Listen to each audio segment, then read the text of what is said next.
Oh.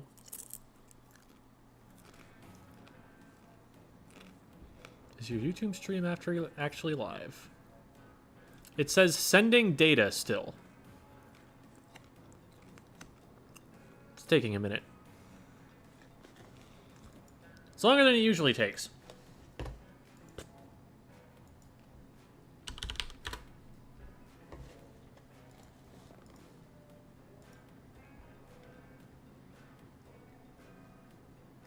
I wonder if it has something to do with the fact that I wasn't signed in. I don't know. I feel like that wouldn't be the case.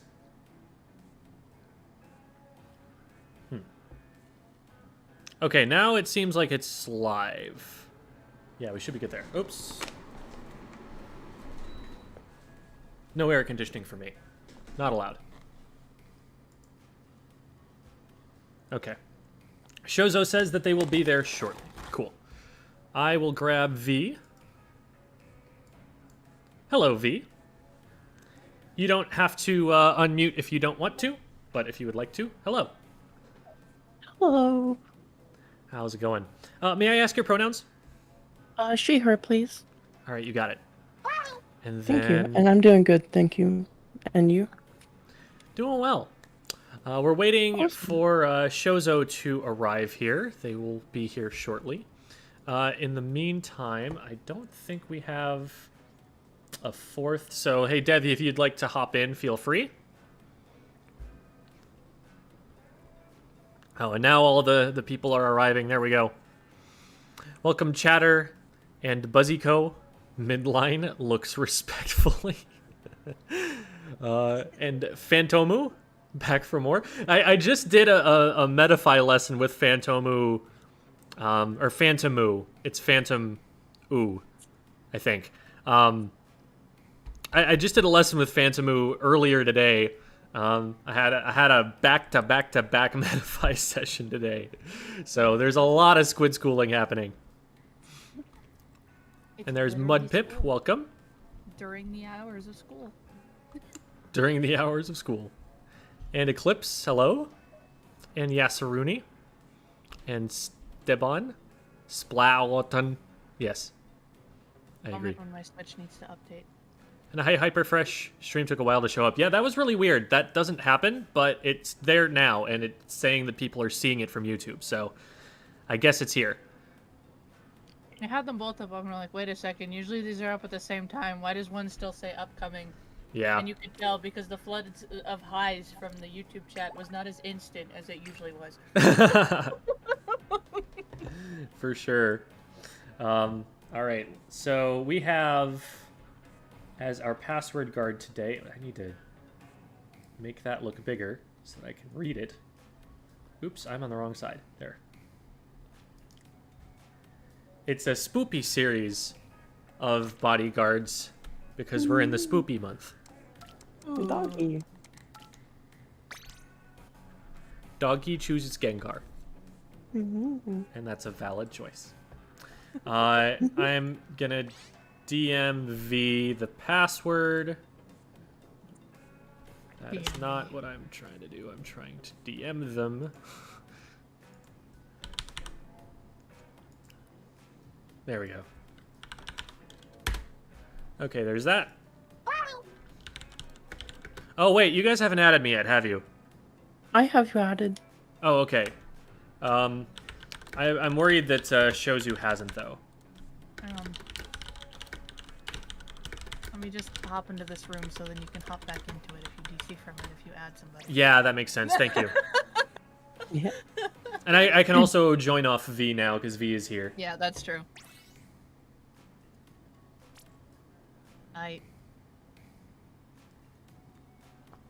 Yeah, I was helping with one of your videos, so I already had you added. That's right, that's right. You're in, you're gonna be in the tower control one, I believe. Yo. And how's it going, A Dumb Trooper and Sneaky Weasel 69 and Sneaky and Weasel. Charex and Yoki Hoshi and Gendy Endy and Lord Cheesepuff and Thomas Poole and the Goomy. Goomy says hi to V as well, I think. Hello. And Yoshi, why did the stream thing mention ballpoints? Because you take notes with those. And High Kicks, and Robustelli, and Somata, Points. Our pens. and Jump Back, and 370Z. I thought it was 37 ounces for a second, but it's actually a 0. So it's 370Zs. They're snoozing or something. And hi, DJ Sango, and Magic Mango. Ah, the rhymes. Keep it going. Let's get some poetry. And Ziatek, welcome. And Commander Video. And Jingle Bells, who is greeting Kicks. That's And hello, me. SplatTube and Nico. And, oh, that's you? Yeah. Welcome, Jingle Bells, aka V.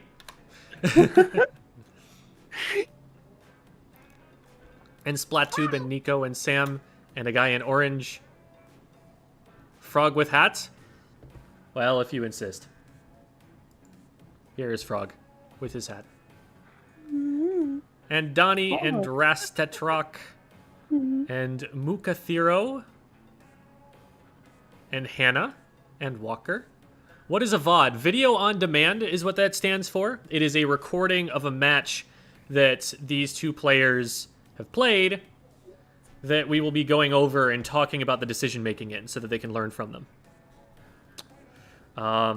Still waiting on Shozo. We might end up playing one without them if it takes too much longer, but hopefully... Oh, wait a minute. They're not waiting in... No, they're not waiting in the waiting room. Okay. I was like, wait a minute, I haven't checked there yet. Hello, Squid friend. And hello, Havevev. My day has been nice so far. And hello, Lee. Don't mind and- me just running in circles. And Parker and Game Guy. And I'm Robin, ya son. And Octopus. And Yaki Neko.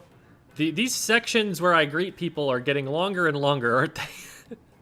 And Muffin Man and Jambler and Punksoft and Legs and Whale Lord. And Spicy Jaguar and the Gunkster and Bag Plays and Link.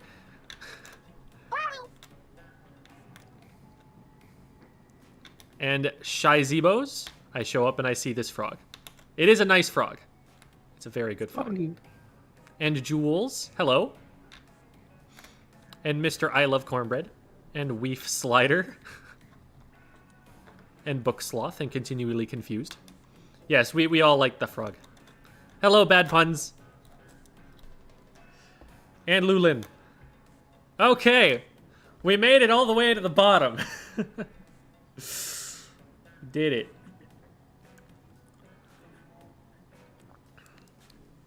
Squid School is in... Session School is in Squidden? School is in session? Squid... Their name is Anagram, so I would believe it if they just mixed the words up there on purpose. Burns have tabled. Exactly. We do a little trolling. I used that frog in a coding assignment? That's wonderful. School is in Squeshin? Yeah, I don't know. He's such a great frog. I'm so glad that Katsumi introduced us to this frog. He is so good. Frog. Fark. Frog. Fark. Frog. Okay. I think... oh, wait. Shozo just messaged me. On my way. My apologies. Okay, they should be here soon. So we'll give them a second. And... Oh, no, that's V.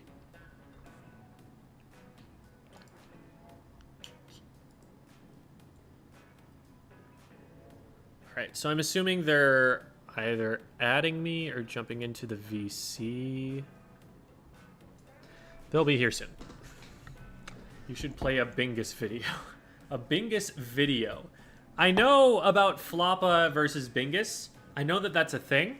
But what genre of video is a Bingus video? This I do not know.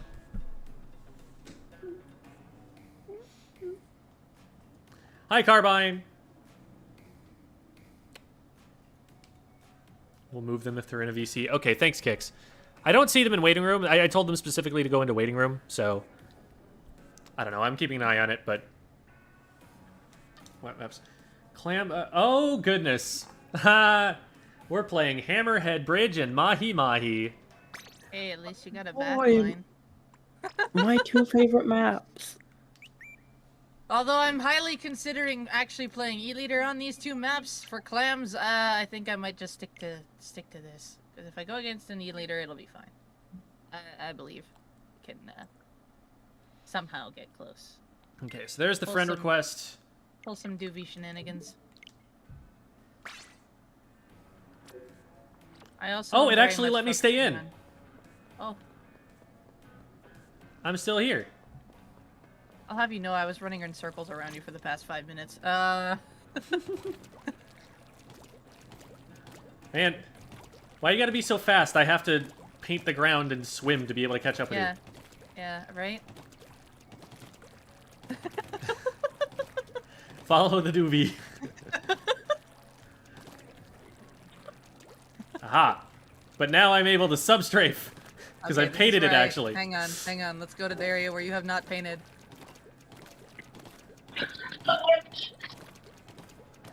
Hello. See, it is... Hello!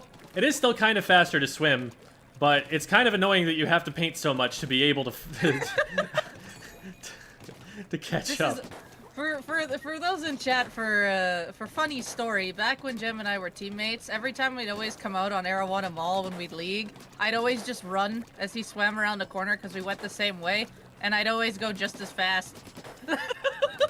I'd just run and he'd swim. It was great. I'm like, Carrie, you're not going fast enough. Gotta go fast. Gotta go fast.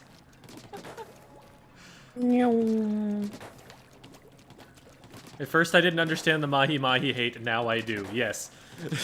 All it takes is a little bit of playing in ranked, getting up to the point where you're at your, your own skill level, and then you realize, oh, this is a problem.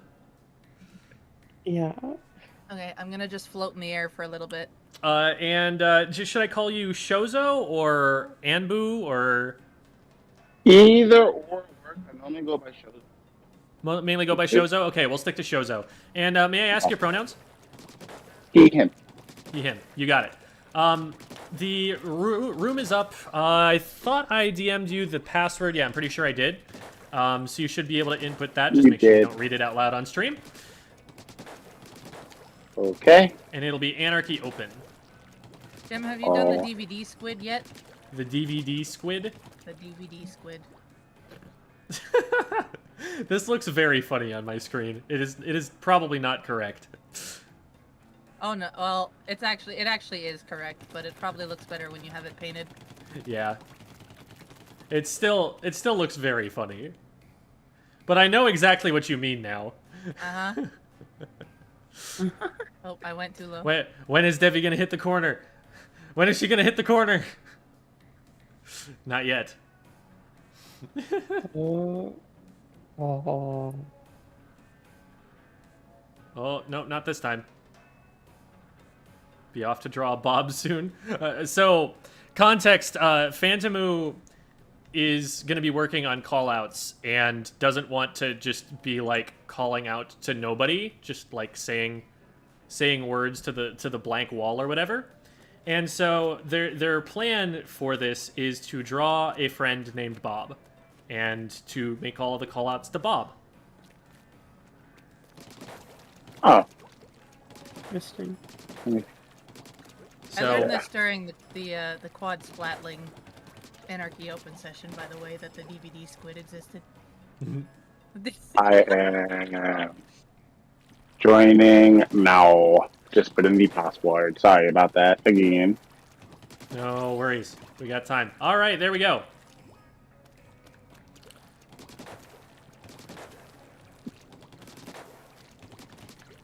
So this is going to be a little bit more passive of a comp because we've got 2 mid lines and a back line.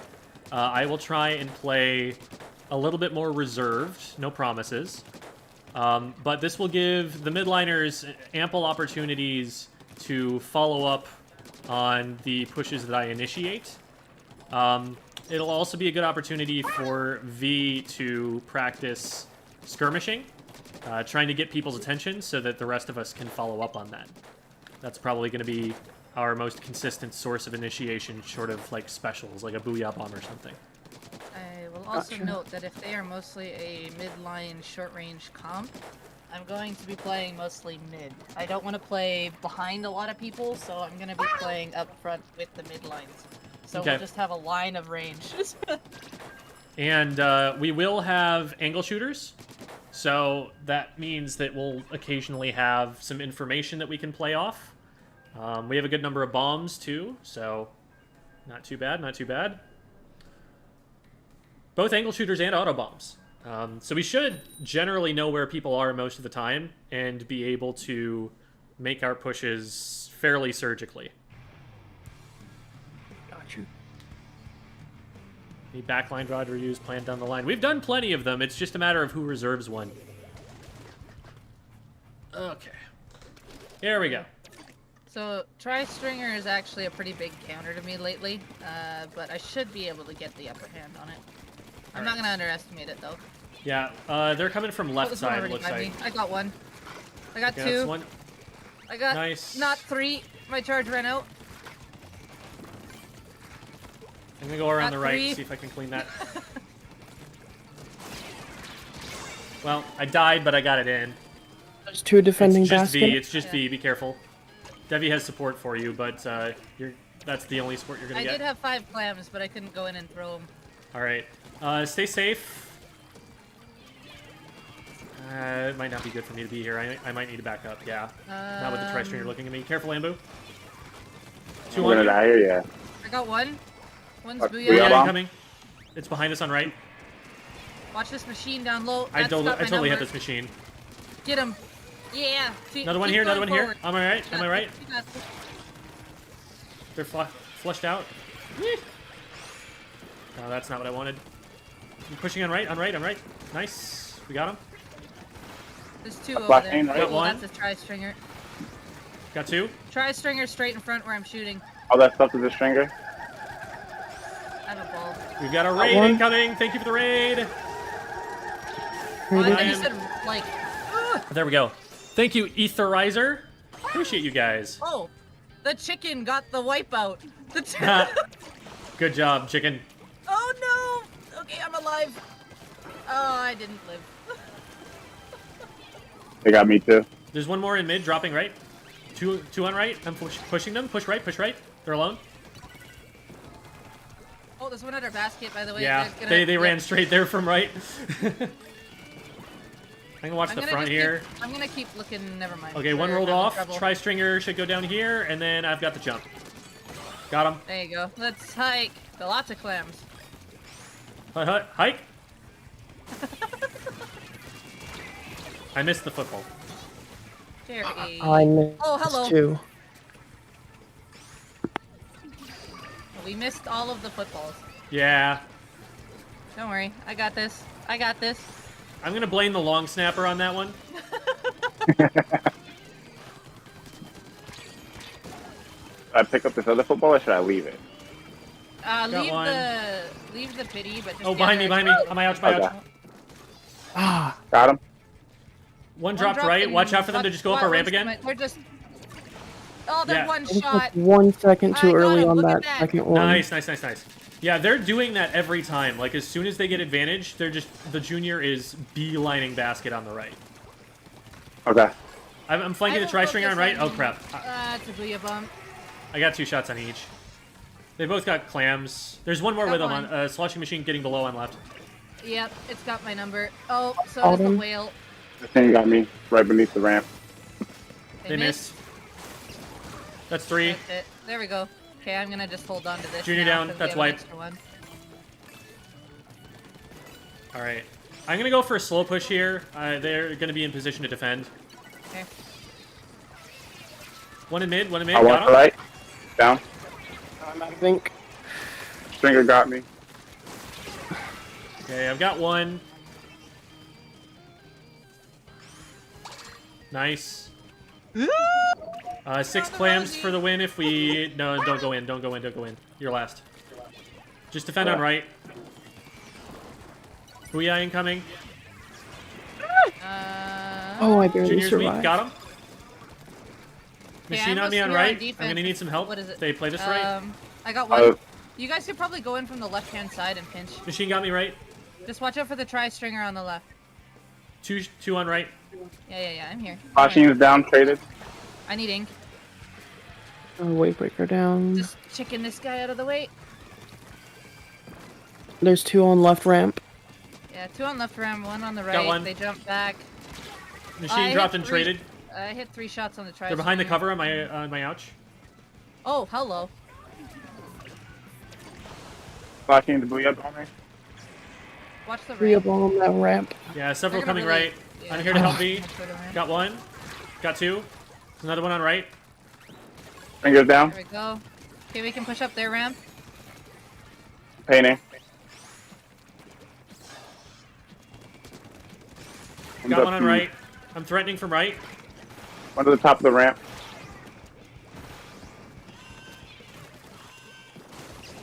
There you go, nice. Nice.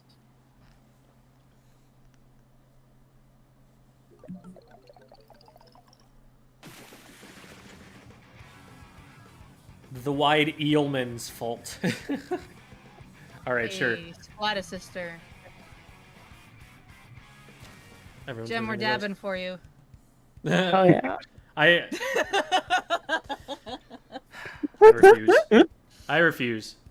I said, and I made it a thing, I will only use the dab on 2 occasions. 1, AV always uses dab and likes the quad dab, so I do it for them when I do open with them. And 2, on this stream. Otherwise, I do the break-in or the no-chill. I think the no-chill's been my overall. Yeah. I definitely like the no chill for you. I think that's your thing. After I did it at the big house, I was like, I think I have to keep it now. Yeah. Something about the clam throws there, which of course I was not adhering to, but I will teach other people about anyway, is that the little bump, you know, that little like nub that's on the ground, that is there specifically to show you how close you have to be to throw a power clam in. If you're touching that nub, you make it in. It's Inky Minaj! Best tag in all of Splatoon right there. Yeah, best I got seen so far. I love this map, except for when I'm playing Santa Umbrella. I love this map, except for Everything about it. when I'm playing it. That's where I'm at with it. I'm Oh. glad that you've found something to love about it. There's a bomb by me somewhere. Okay. I got one. Vincent knows I'm I'm gonna here, but not might die to exactly where. missiles. Ugh. I'm jumping out. You're pushing? Whee! No, he's low. Rat basket. No. Yeah. Oh, he missed. Bravo. Oh my god, missiles. Roller's coming up the ramp. And we're all like, oh, hello. Down. Jump. Oh, there we go. No. The drop roller reflux. Careful, rain. I have a bomb 2 down. Nautilus on right. Threw a chicken at it. That chicken was very helpful, thank you. You're Oh, welcome. I got hit by the flamer. Aww. Oh, Good booyah. I have. 2 isolated left. I can't really push in yet. There's still Alright. some roller on top. Oh, roller, Roller right! behind, Roller behind right! right. Got him. Got him. There's still one behind the blocks. Got him. One more ramp. They're weak. And there's one on Traded the right. it. There's one on the right. Should be reflux. One behind you. Yeah!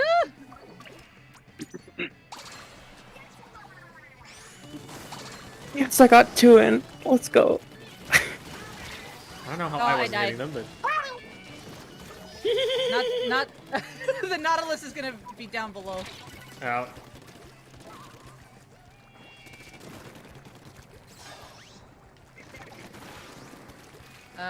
What did we pop? Oh, that was yours. Zuka. Yeah, I missed all of them. Is that right? One right, one right. Roller coming. 2 Let's- left side.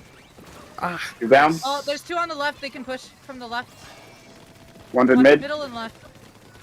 Roller's one shot. There we go. Nice. Not on one the more left. in front. Not. Nautilus is Should behind have the a chicken box. chasing it. Yeah. Ah. I tried too hard to flush them out. They had charge. They're behind Yeah, right. I had a chicken chasing it on the left, so it pushed it to you. There's someone right here, just squidding straight forward. There we go. I Oh, there's one need behind. a... Oh, I had to force booyah. Watch No, that's good, that's rain. We got this. And- That will Nice. not save you. Not down. Nice. There's missiles on us, reflux behind the blocks, and one up above behind it. That's looking at me. Hey there. Roller's behind that, Nice. Top left, top left, top left. They dropped left. Oh, I thought they were moved. Okay, got him. One's in mid. Flingza. Chasing Got me. Nod as well. Flings on the back wall. I Flings missed are everything, down. but we're good. Ah, I'm done missing. Oh dear. Oh dear. I don't Reflex know on why Debbie. I'm Help here, Debbie, help but Debbie. I don't have much of a choice. Oh my god, how did the reflex let you live that long so that you can pop There were booyah? 3 that chased Got me on the one. far right, but the reflex just had to chase me and they couldn't really do much. I'm gonna just squid in because there's one by our ramp, but if you guys can get clams and stuff. Yeah, we have basket under control here. That one Proper Flingza. covered the jump. Down. I have 2 clams. Here, I'm gonna throw 2 ahead of you. Okay. I'm nowhere close to booyah, but that's okay. I got one. Oh, Gem, you're in danger. No, they're not paying attention to me.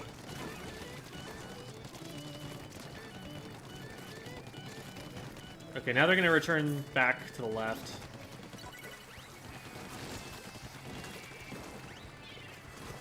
One dropped on me. In mid. Uh-oh. Straight to basket, straight to basket. You're down. Watch out for all of the missiles! I'm gonna die.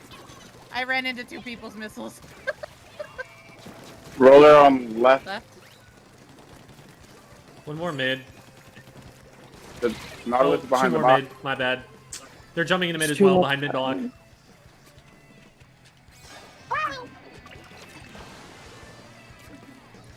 Oh, 4th one's on my going behind the ramp. Last one Behind the not. ramp. Last one not. That got me. There Two jumps jumps to them. in. Bomb the jumps. Got one of them. I'm out of ink. One made it up. One made it up. Yeah, one made one, it up. one They top dropped- left. They're gonna try and they jump dropped, to it. They dropped left. They dropped left. Watch out for the Got flames. one. I'm aggressing the other one so that it can't jump in. Got it. That's You go right. down.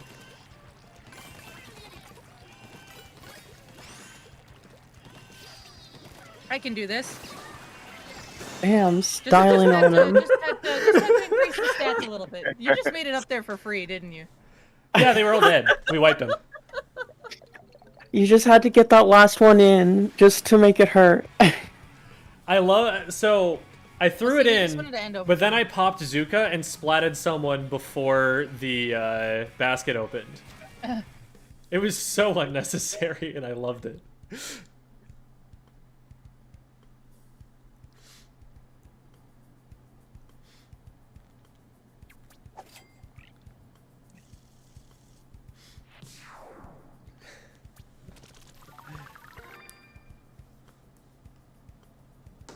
I am close to getting my next S+ level through Anarchy Opens.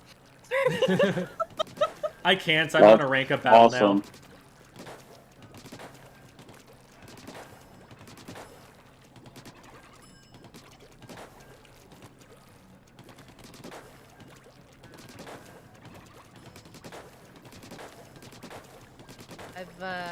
I've made a goal to myself to finally hit freshness 5 on the Hydra now that I have kind of like my E leader where I want it to be, which is fantastic. I didn't think I'd get it back as well as I did.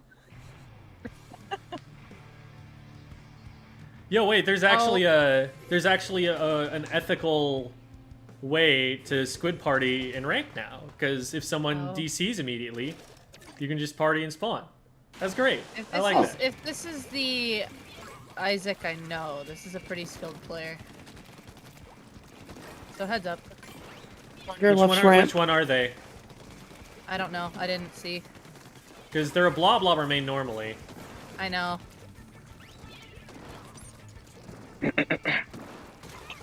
I don't know. I think the charger. Charger got me. Oh, Yeah, Charger it's got the me? that charger. killed me? Wow, okay. One of the Charger's by Aerosprays our is running basket. opening gambit. I Oh, think they're just dang playing it. for the fashion. Charger jumped out. Got one, that's Weak two on the down. ramp. Weak on the ramp. Machine is left. Charger's on right. peeking right.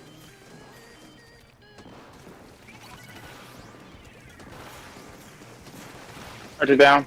Yeah, that is Isaac. It's Isaac Yep. Teakin. That's their Twitter Yep. handle. Aerospray down. I did Three not down, mean just the to- machine. They're at basket. They're booyahing. Back off. There we go.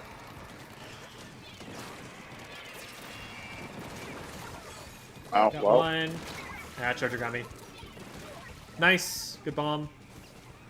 I got it in. I'm not sure we have any follow-up. No, I'm not daring to push this. How did you live? I got 2 of them. The last 2 are up on the ramp left.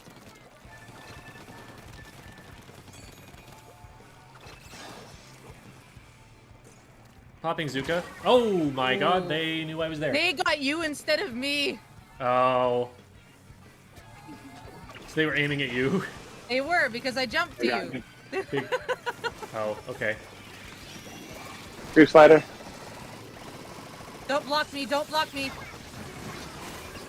Oof. Whenever the vacuum comes out, I'm using my entire charge to explode it in 2 seconds.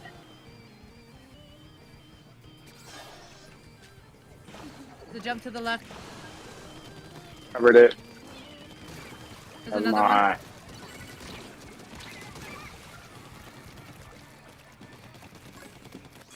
Left side arrow spray with clam. Zukaing it.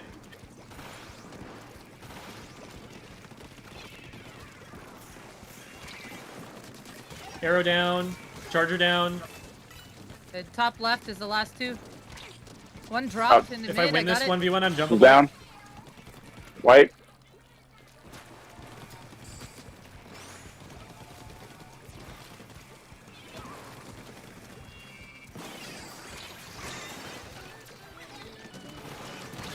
Ah, I missed the shot. Charger on right. Charger got me. Woo! Beat it up. Oh, I got sniped by that. Nice shot. Got one with a bomb. The vacuum's out.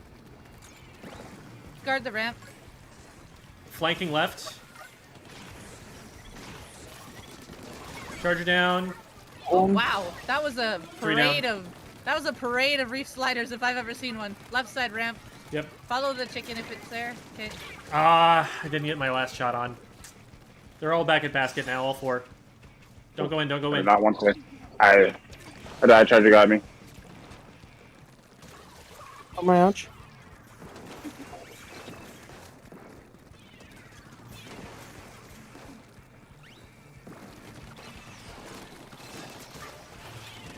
We got bomb. Got one. Got one. Chargers in mid. Chargers in mid left.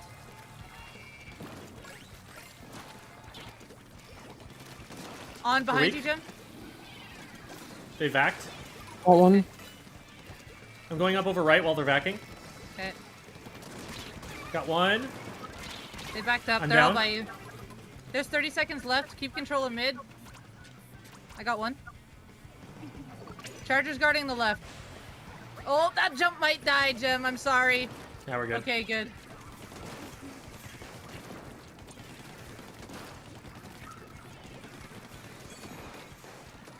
Got Zuka ready. Oh, we have to score. We have to score. Charger got me. Charger down. One behind this Do block we have a here. clam? Yeah, we do. Okay. We just have to get in. One on me. Basket, basket. They're dropping into mid. There, they're down. Watch out, Charger's back now. Okay.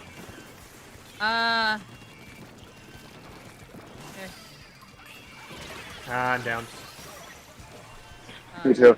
There's a good reef slider. I got Watch the one. booyah bomb. Chargers mid. I got 2. And that's it.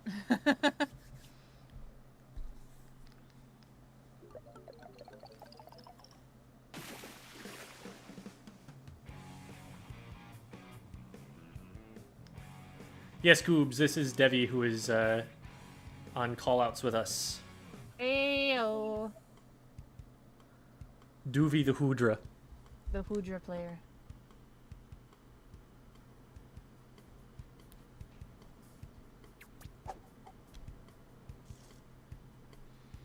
Are we gonna get a new ranked mode? It'd be interesting. Probably not right away, but because that's probably not a super high priority for them. But I could see them doing it. I really hope so. By the way, I have a team money ticket on, so you guys are getting extra cash, so you're welcome. Yo. I was running it last night when I was playing with AV, so, which is Aquatic Vanguard, the team I coach. Guys, I think Gem can attempt a rank up battle. Mm.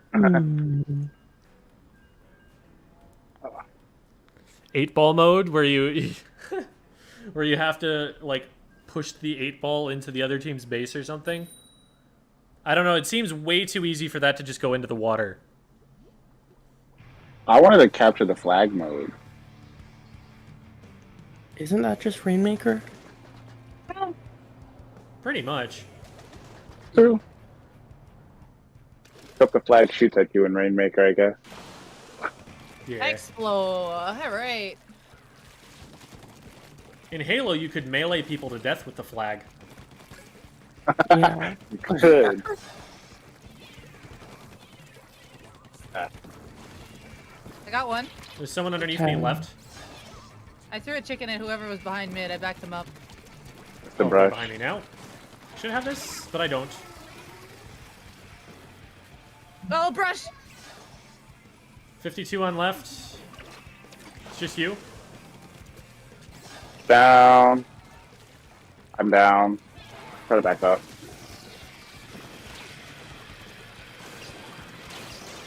They're directly underneath. I can't push this. I got Zukid. Okay, their specials are over. We got, Got one. one. Alright, not too bad, all things considered. They backed up into mid to get more clams. Make sure There there might aren't be any one. sharks. There might be one sharking on the left here, Jim. I'll throw a chicken. Yeah, for there you. isn't anybody here.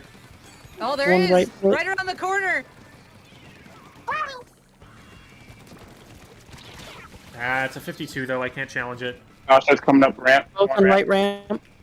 Put you down.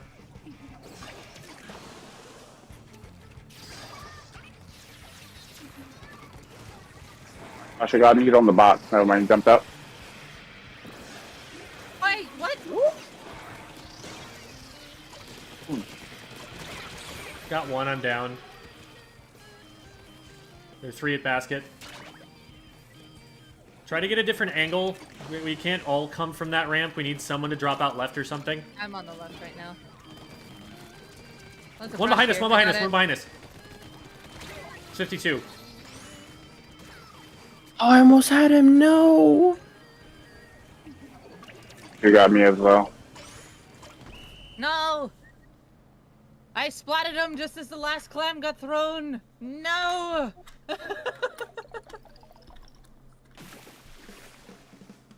I kept isolating myself with the 52. That was my fault.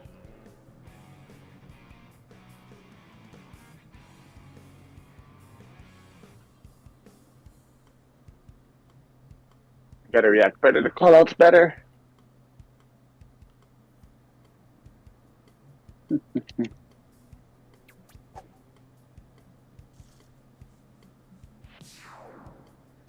Oh, that would be interesting. Make it like a MOBA game where you have like salmonids that march into mid and fight over towers. And like you can shoot the towers, but the towers can shoot at you, so you have to manage aggro. All of those game mechanics would totally work. You'd probably have to be a much bigger map than most of them, though.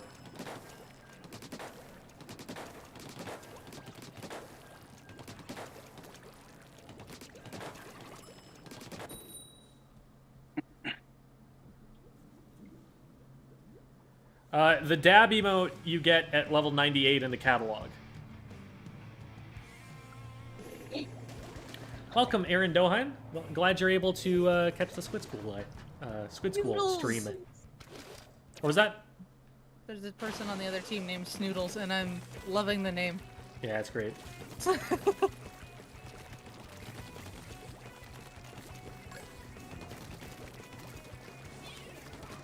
One Push one directly to the underneath left left. wing. It's Stapples. I painted I can it a just little keep bit. I hit pushing him this. twice, Gem. They're down. There you go. Right. Careful when you Oh, midline that's back one up. right behind I me. am behind you. Traded. They're behind the tactical. They're On right, one on right. deep left. They've got a bubbler. To the Careful. right. Yeah, don't worry about the. Let's go over here. Oh. I got one, but, There's a bomb but behind Roller me. got me. Roller's pushing towards basket. I know.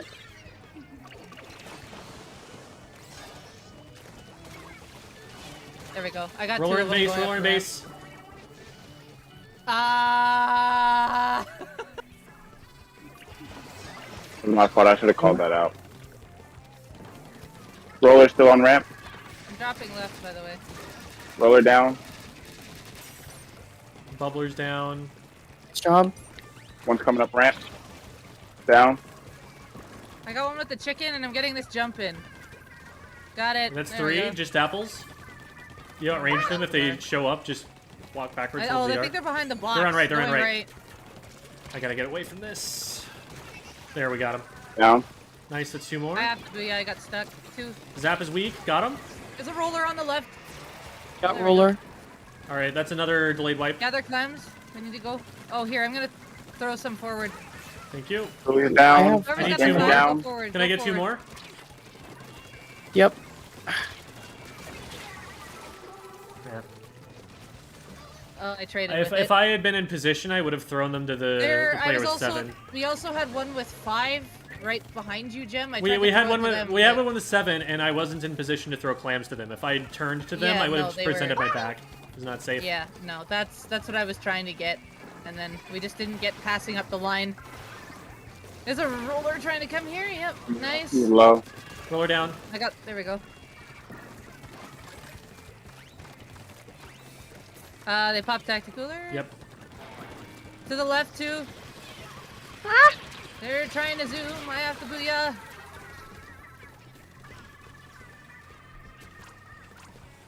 I think there's one behind me. No, you're Dualie's down. down. 1 on left now. There you go. Down. Delayed wipe. I have 6. Dooley's Hey, dropped. you. Pull behind Evie. Nice.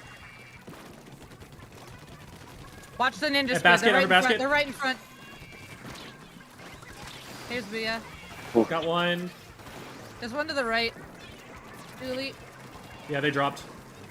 They're behind Here, the I wall. threw 2 clams in front. Roller. Whoever's got the most clams, oh, Okay, I've got go one. forward. The All roller's right. behind you Come guys. this way so with go me, with forward me. Before it gets you. Got him. Ramp's There's a there. beacon on the right hand drop, so go forward. Oh Oh, my there's God. a Dualie No still more there. beacon.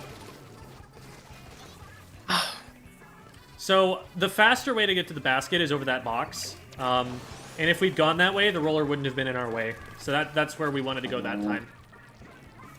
I apologize. Okay. Nice. Okay, we still got control. We need to get some clams, though. Dualie's to my right. They're right in front of me. Never mind. Okay, nice. Okay, Oh, we it's got a 8 good amount of clams clams now. now. For the 10? Yes. We've got I 3 never specials noticed that. right here. Top right is one lurking. Oh, roller apples dropped behind. right. Got him.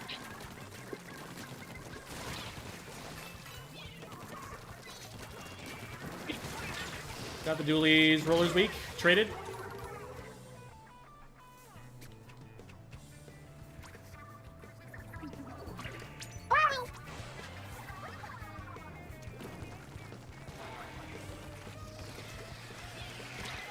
Coming up.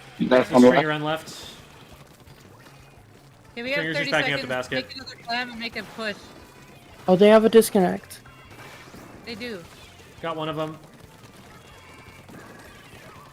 Yeah, we still have the pity clam at the back. One I drop guess right. I'll go grab Nice. it. got it. We need to, yeah, but we can still make it clam. We should have, we have 7, so. I have There 7 we go. personally. I can booyah the top left corner. There's 2 sitting up here. Here we go. Dualies are on me and behind. There you go. And score a clam. There you go. Nice job. The dualies just came down to me, so that took 1 thread off your guys' back. Oh, it's faster to go up the box on this map for to score the clam, right? Correct, as long as it's painted already. Okay. Okay.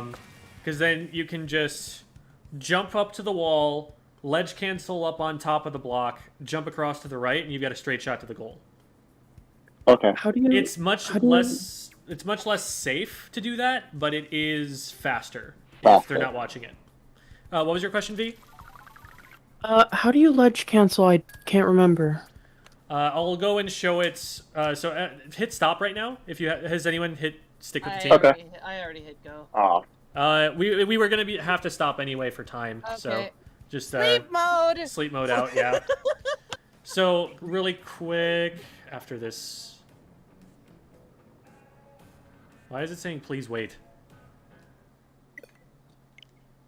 Unable to communicate? Yeah, because I hit stop. I don't want you to communicate with other consoles. It was probably me. Okay. So, this box is actually pretty similarly shaped. I should be sharing my screen.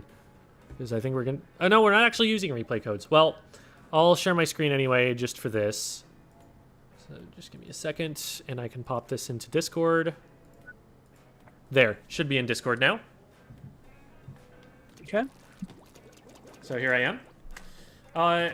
So ledge canceling is when you're going up over the top of a ledge. You kind of pop up off the wall before you fall back down. And you can prevent that from happening if you unsquid and then squid at the top. See how I didn't come up over the top of the ledge anymore? Yeah. And that makes you get up onto the ledge and start swimming much faster than if you pop up over the side. Gotcha. Even if you only get it partially, it's still faster. So, like, I'm not getting it perfectly here, but I'm still saving time by doing so. Gotcha. Isn't there a similar thing with shooting your weapon, like if there's like an enemy on top?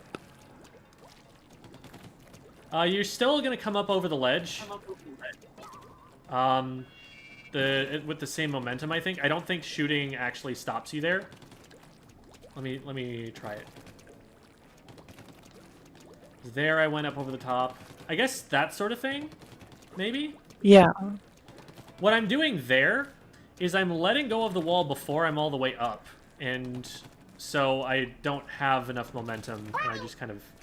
Yeah, I guess that's a thing you can do, but that's not ideal because you still have to unsquid and be shooting there. So you're not going to have advantage over someone who's just pre-firing this angle if you do this.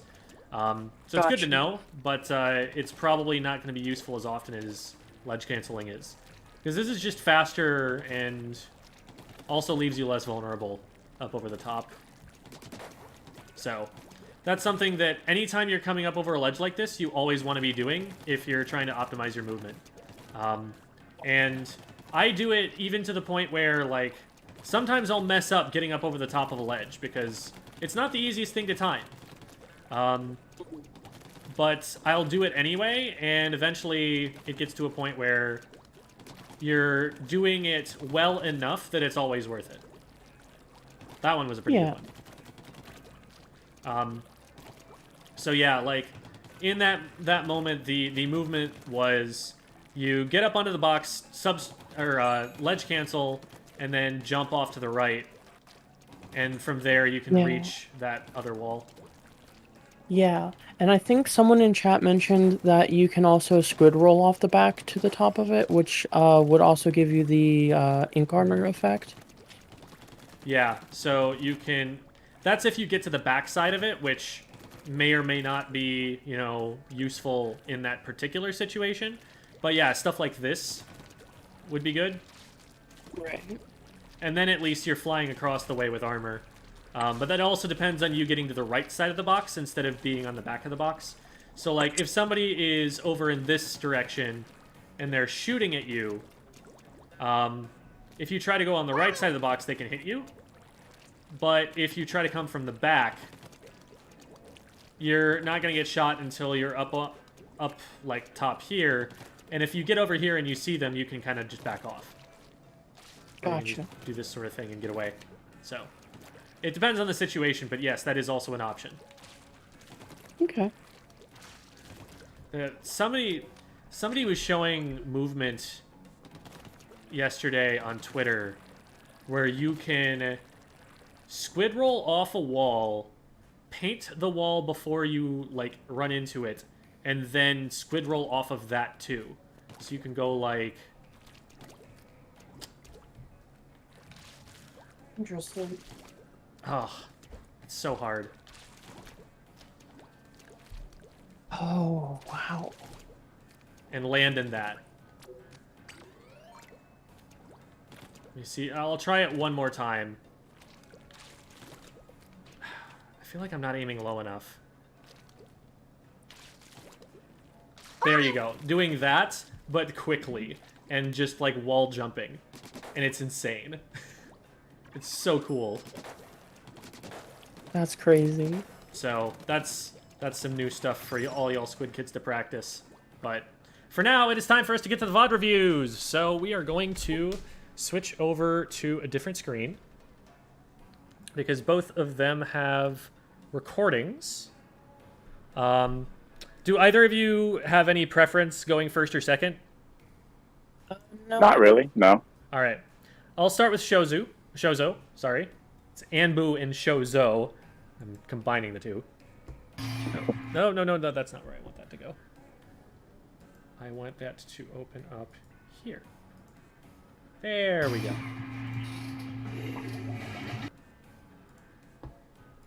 Okay, so we'll do this, and then... Gotta move this to the other screen. And then we go... Oh, and we've got to move this to the other screen, too. But then I can draw on it! And it'll be glorious. Okay. So here's this. And then I should be able to scribble here. Yes, good. Yes, good. All right. And then for my last trick, I will share this. Oh, no, I don't. I already am sharing this. Perfect. Okay. So now I just need to rearrange my windows a little bit so that I can read chat and not miss questions. But then I think we're good to go. Discord can peek out a little bit here. You guys can get a little sneak peek at my Discord window, huh? How's that? All right. I can actually probably just shrink it a little bit, and that's fine. Yeah, that fits. Okay. So here we go. We're starting with Shozo, who is playing the Splattershot Pro. And what rank is this in? S. S, okay. I would like for this to go away, but I don't... Because this is in the way of the volume. I don't know why the full screen is taking up all the way down here and getting blocked by the taskbar. Okay, there we go. Cool. Cool. I have the power of scribbling! Yes, exactly. Yeah, squid rolling does give armor. For whoever asked that, that was... it's the same thing that you got from Ink Armor in Splatoon 2, minus the knockback effect. You don't get that knockback effect, otherwise it's exactly the same as how Ink Armor worked. For those who don't know how Ink Armor worked, you get 30 HP extra. Once that 30 HP is shredded, then it starts ticking into your normal health bar. The exception is if you have Ink Armor up and you get hit with something that would otherwise have been lethal, it doesn't splat you. So even if it does like 180 damage, like an E-liter direct, it won't splat you. It'll leave you at 20 HP, but there will be a significant knockback effect. So it prevents lethal damage, so it's really good to do over the top of a bomb or something if you have no other way of avoiding that. and it also tanks a shot for you if you're getting hit by like a weaker weapon. So here we go. This is Rainmaker. So priority here is, if at all possible, to get the pop. Normally, I would look at the comps and consider, like, okay, does our team have the resources we need to pop this? I would say even in those situations, you probably do, because the other team only has one lethal bomb here, and your team paints pretty well, with the exception of your weapon in particular. But even if it didn't, in solo queue, if you just get out there faster, a lot of time you can just get pop. So, I have popcorn, by the way. Yummy. So right here, oh shoot, it's putting the volume control back instead of, okay, there we go. So right here, wait, did that go through the Rainmaker shield? Does your angle shooter, like, not just stop when it hits the ring? Or did you hit that past the shield? Oh, okay, you hit it past it. Yeah. Got it. I would say that right now, using angle shooter is probably not your priority. Because if this Rainmaker shield explodes, both you and your splatter shot here die. You can't let that happen for the enemy team. Yeah. And marking those players, like, as soon as the explosion happens, as long as it happens for your team, which is the only situation you can afford here, you're going to know pretty well where the other players are, because all of mid is going to be painted your color. And so the few little specks that are not painted your color are going to be the enemy team. So marking them isn't super important. You're not going to splat anybody by doing this. I would just focus on doing DPS to the shield with your main weapon to make sure this doesn't pop and splat both you and your teammate. Okay.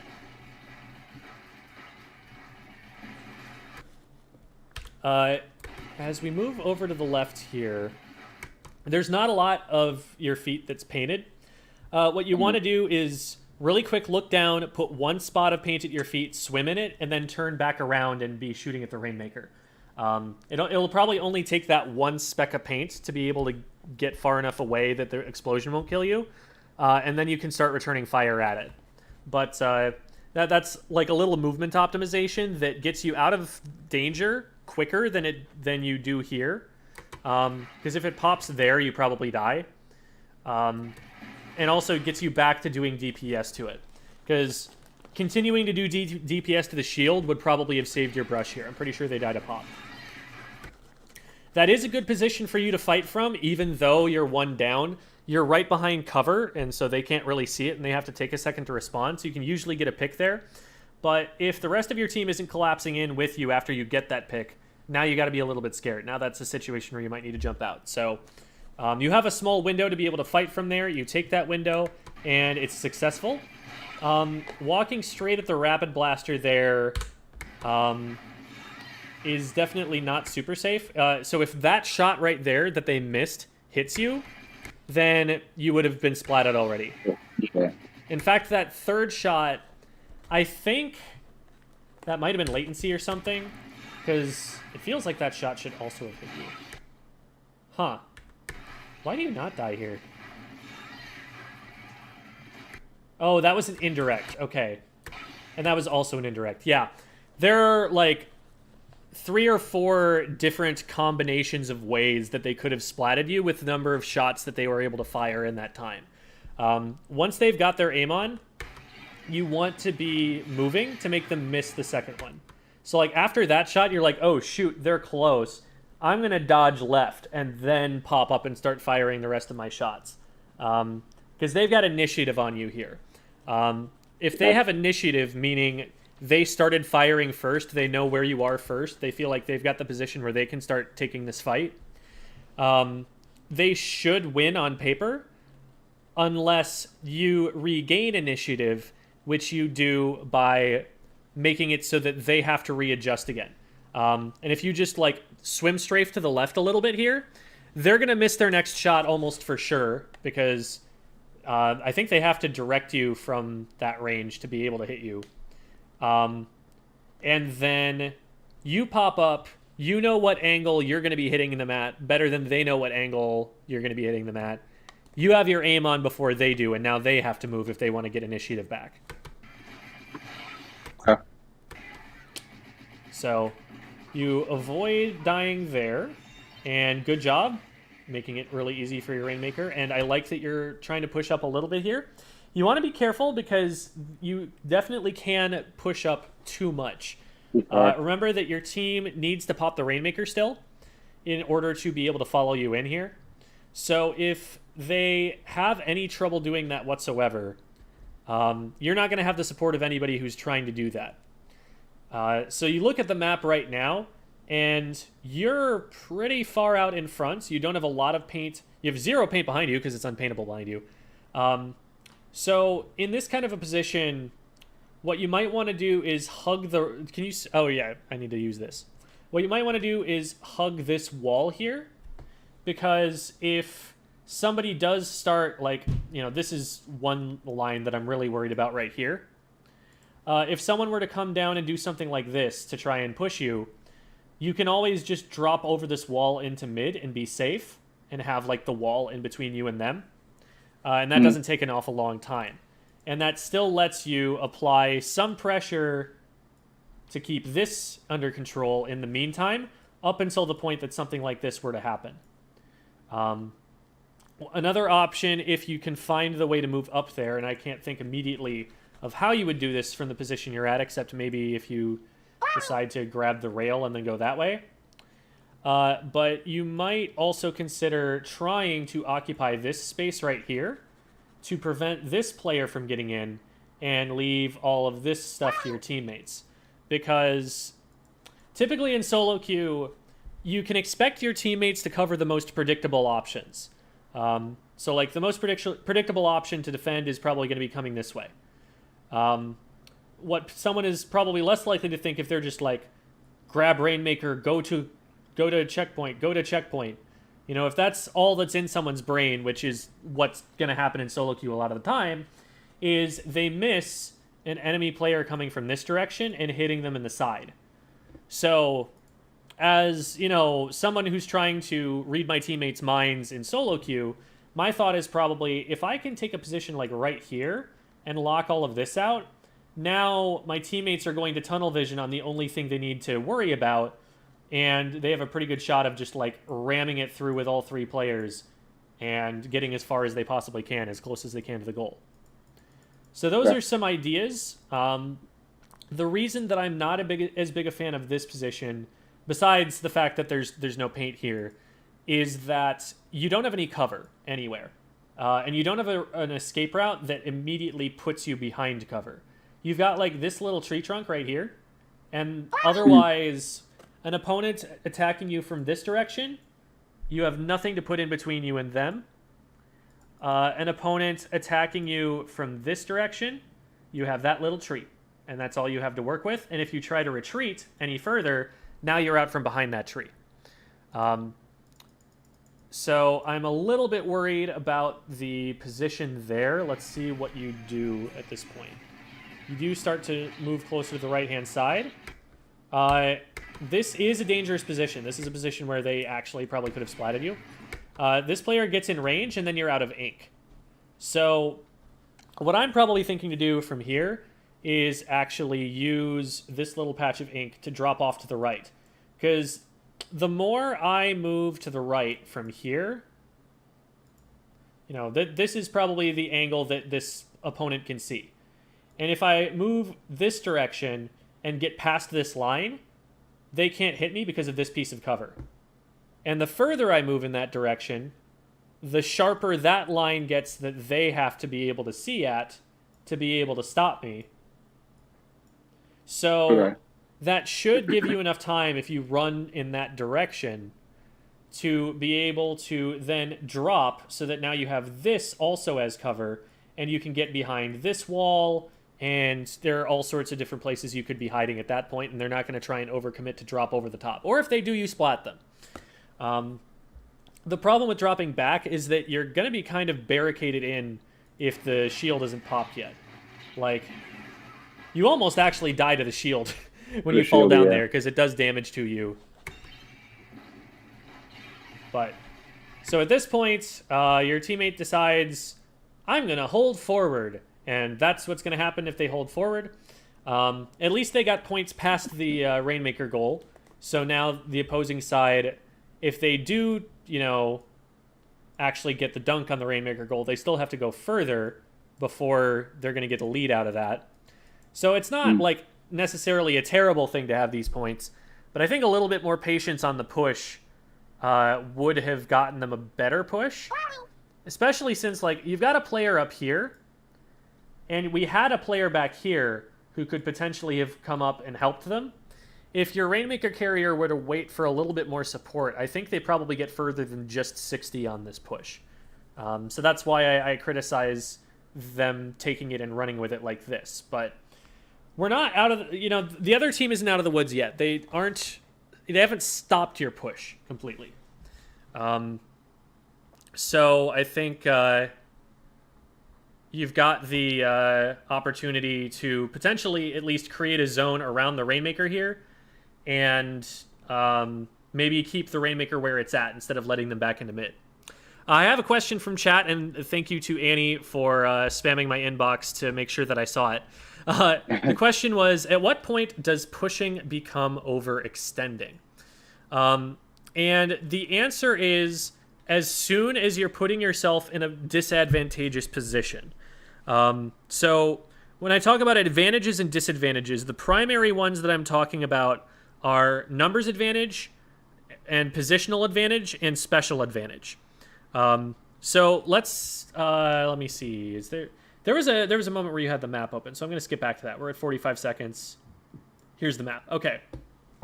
So we're just going to use like this side of the map over here. And we're going to talk about let me think about it for a second.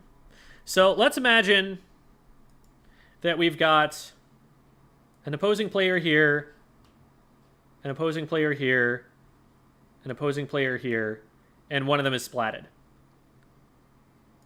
Then we've got someone here, someone here, someone here, and then maybe someone over here.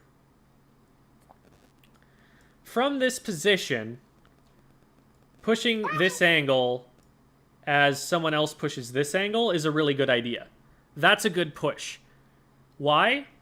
Because this player is isolated. And you're in a 2v1 against them. You're at a numbers advantage against them. Now, let's change the situation slightly. Let's say that there's an enemy player here, and your team is one down. Now, if this player pushes this angle, for one thing, this is only a 1v1 right here. They don't have an advantage in this fight. And very quickly, this opponent right here is going to be able to join this fight and outnumber them. And so this might still work if this player has an advantage on this guy and is able to take that fight safely. And this teammate notices what's happening and starts flanking around so that this guy goes down, and now we're in that same 2v1 situation we had before. But that requires a couple of things. One, that requires this fight to be an advantageous one. And two, that requires this teammate to see what's going on and help out. And this is solo queue. We all know how that goes. So numbers advantage is one of the biggest ways that you're going to be able to tell. You're overextending if you're pushing into a situation where the enemy team outnumbers you. You're overextending if you have support from your team, but you're moving yourself so far away. Oops. I did a whoopsie. That doesn't work the way that I thought it would. Okay. So I don't think I can select this circle. I think I just have to redraw it. So you're overextending if, for example, you're right here, where yes, you have a numbers advantage on the map, but because you're putting yourself so far away from the only person on your team who can help you, you're effectively isolating yourself. You're making it so that you're in a 2v1, even though your team is in a 4v3. These two blue players can just attack you directly if you're in that sort of a position, and your teammate can't come in to help in time, in all likelihood. So it's a relatively complicated calculation that you have to do, and it's all based on zones of control. It's all based on where does your team have control over. By control, I mean, for our purposes here, and there are a couple of different ways we can look at this, because paint is one of them, but the one that I'm talking about is if this blue player crosses this line, they're getting shot. If they cross this line, they're getting shot. This line, this line. If they cross that, there is a player on your team who should be able to see that and shoot them to punish them for doing so. And so your team controls this area and this area, so being here is okay. It's pushing in this direction that might be risky. And if your teammate comes up here and moves your team's zone of control to include this, now you're kind of Venn diagramming the guy. He's stuck in two of your zones at once. And that's when you have an advantage over him. So, hopefully that was useful in answering that question for you.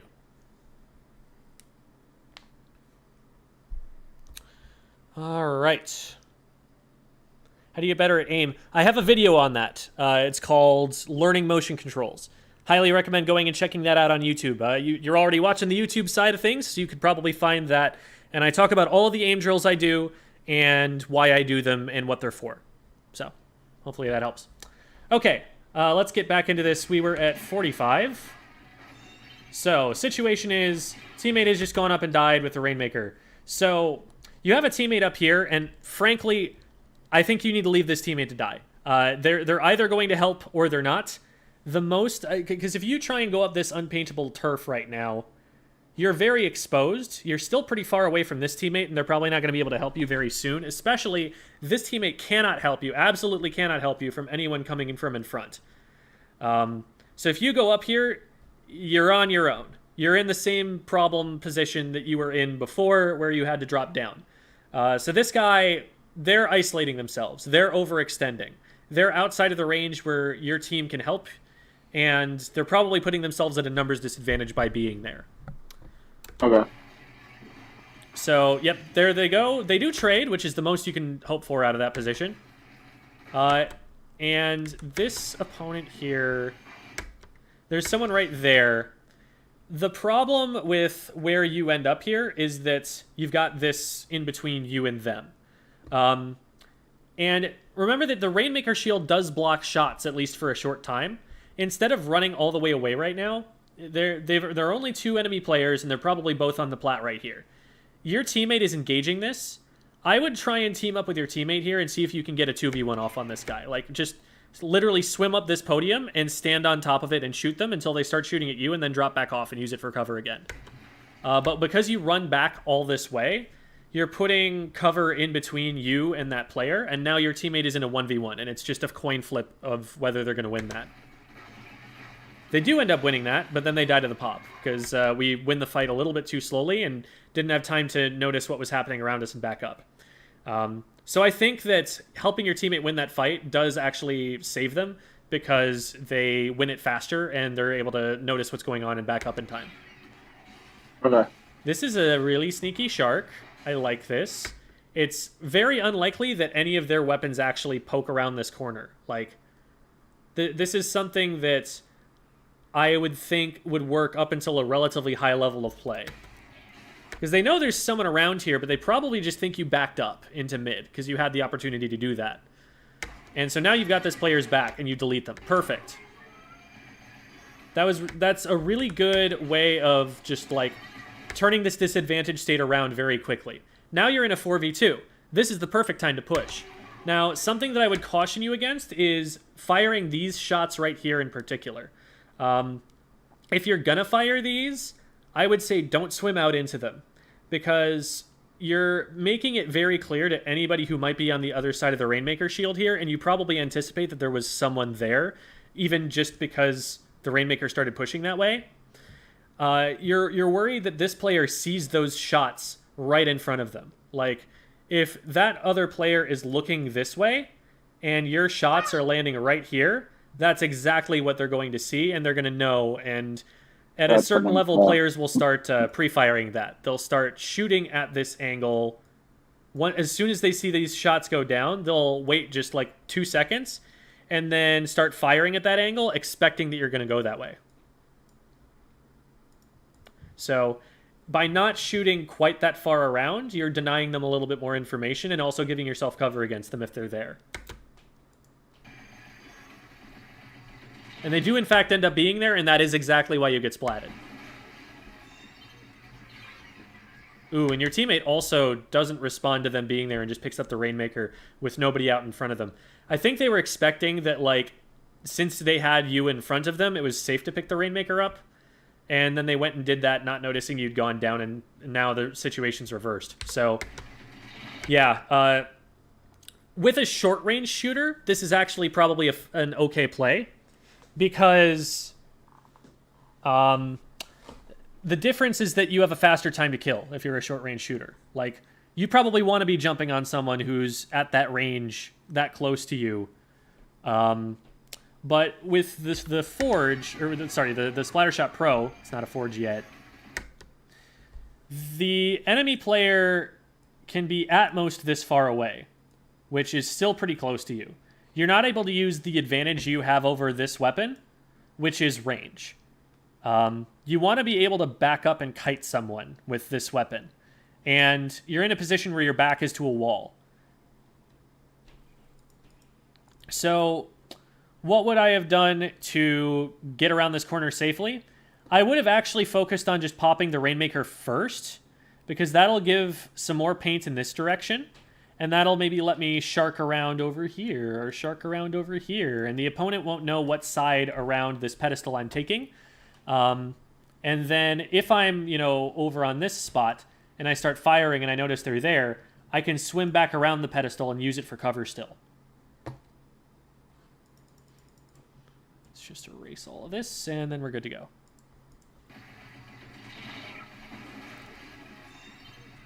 Yeah, your teammate picking it up despite the fact that you went down is poor awareness on their part, because they definitely had enough time to see that you had been splatted directly in front of them, and the immediate response they should have to that is, oh, somebody who is capable of splatting my teammate is directly in front of me. I should probably not walk around this corner. I should probably use my range as the Rainmaker carrier to be able to, back up maybe into this angle, fire some shots at that, and clear them out before I push in. But they just kind of hold forward and die.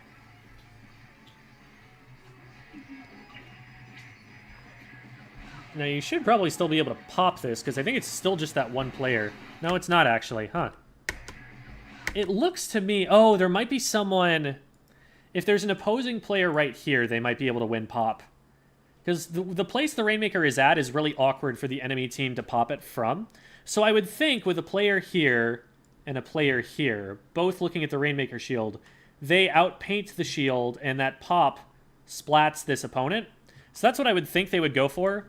But maybe there was support from the enemy team's plat right here that made it impossible to get the pop. And as soon as one of your teammates decided to shoot at this player instead, there was only one person opposing the pop. It blew up and splatted your teammates. That's what I'm thinking is happening there. It's hard to tell because of the way we land, but... Okay, so there's nobody pushing around through here, and you know that because you put an angle shooter in the way. My first concern is, okay, does that mean that the player who was right here has come around the box and is now approaching me from this direction? That's one thing that I'm worried about. I can just hit this. And I would probably check that sooner than later. Fortunately, they didn't, but if they had, this would actually have been a really, really good tri-strike to force you directly into them. Let's say that there's an opponent right here. If they are, you know, mindful of this potential play, they could just immediately shoot you as you're turning around to see them. So that's not something they take advantage of, but that's something to be worried about. Okay, nice. So we have this like shark angle on them where they don't see us. Something that, and this is an optimization, because what you do ends up working, but it will work, it will be less effective the way that you have executed it at higher levels. So I want to talk about this a little bit, because overall this is a good play. You know that the opponents want to head in this direction, and that they're going to be looking in this direction.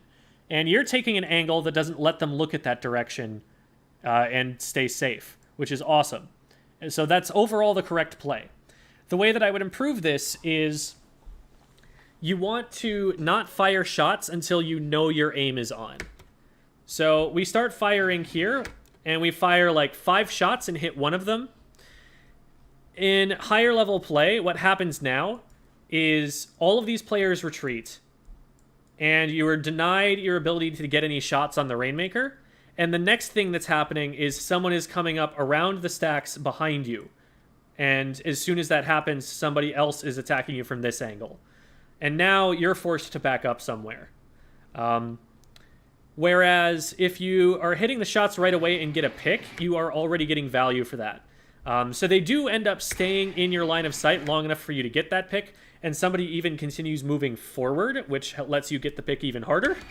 But like I said, at a higher level, though, you're firing warning shots, or what I like to call them. And though that is going to make it so that your opponents are going to back up and prevent you from splatting them in a situation where you could have had an advantage over them. So you get 2 down, Rainmaker is forced back, they get completely isolated, their teammate is like, you're on your own, bud.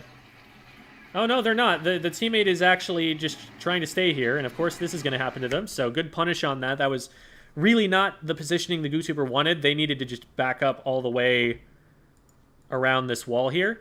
So good job punishing them for that.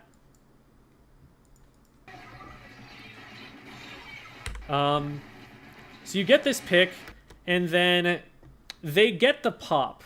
So you want to be a little bit worried about the fact that all of this is the wrong color. So you want to maybe play from around here for a little bit before trying to push in, so that you have time to paint some of this up and make sure that there's nobody trying to engage you. Because you drop off a ledge into enemy ink here. I don't know if you've seen my short about that, but dropping off a ledge into enemy ink is very, very likely to result in you being splatted. I would say 95% of the time that happens, the player who does so is going to go down in the next 5 seconds.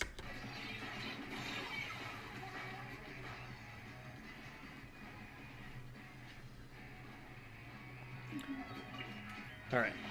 So we're still scrapping over mid. Nobody's gotten a really concrete advantage there. I love the map check, because what that map check tells you here is that your teammates have got these 2 players stuck on the right-hand side. So now you know, okay, if I come out around this angle, I'm going to catch some people who are not expecting me to be there and they have limited options for getting out of that. So that's awesome. One of them ends up going down anyway. You do know that there is still a player back here somewhere, and the Rainmaker is moving in this direction away from them, so I'm worried that they get attacked from this angle. I would probably sprint straight into mid to make sure to cut that off in case something like that were to happen. And they do throw a burst bomb from that angle, and there they are. Yeah, you see them swimming right there. And at this point, you want to be backing up, because you're not at max range. It's important as a Splattershot Pro to always play from your max range, because against zippy little dudes like this guy or like this guy, you do not have a faster time to kill. Your advantage over both of them is that you outrange them, and so you can be hitting them before they can ever get in range of you. And so you've done most of the damage or even splatted them before they ever start shooting you. So in order to take advantage of that, if one of them is right here and has range on you, you need to back up a little bit further so that you have range on them, but they don't reach you all the way. And only ever start firing shots when you're in that kind of position where they can't reach you and you can reach them.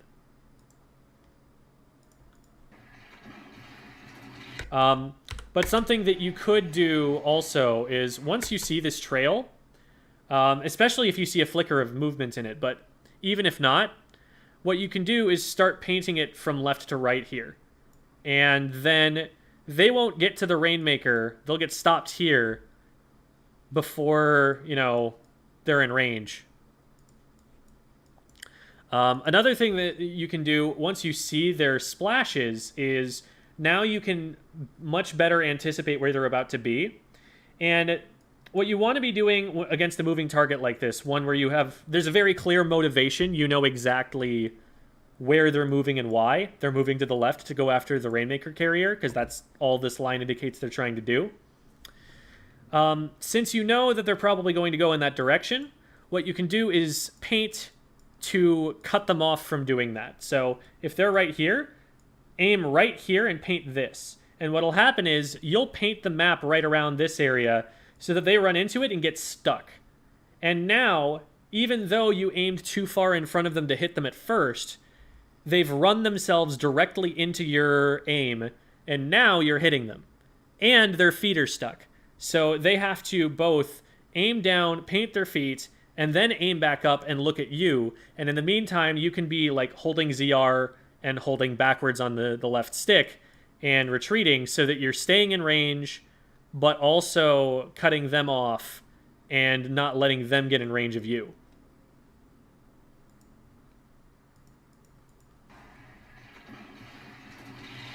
I think you just don't notice them there. I think you might be like looking at what's going on up here, and you miss the splash of yellow ink. Any splash, any movement of the opponent's ink, anything that's the wrong color that is anywhere near you, should always be the very first thing to come to mind for you. It should always be the first thing that makes you like, oh shoot, I need to snap to this now. Because like, there is, you know, flashes of enemy ink up here, but that's, nobody from up there has range to hit you.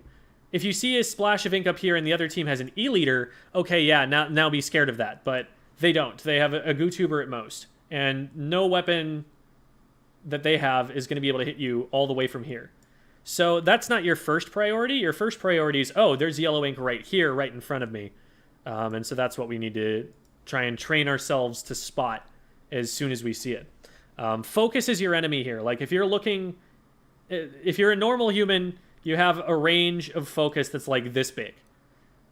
This is what you can actually like see and process and see like full good color on and have in focus in your field of view at any one point in time. With how small that is on your screen, chances are danger is going to be coming from outside of that. So even if you're looking over here, you want to train yourself so that if something is happening in your peripheral vision, if something's happening further off to the side, that immediately becomes what you shift your focus to. And you look, oh god, there's yellow over there. What am I doing? Okay, I'm retreating and I'm firing at that.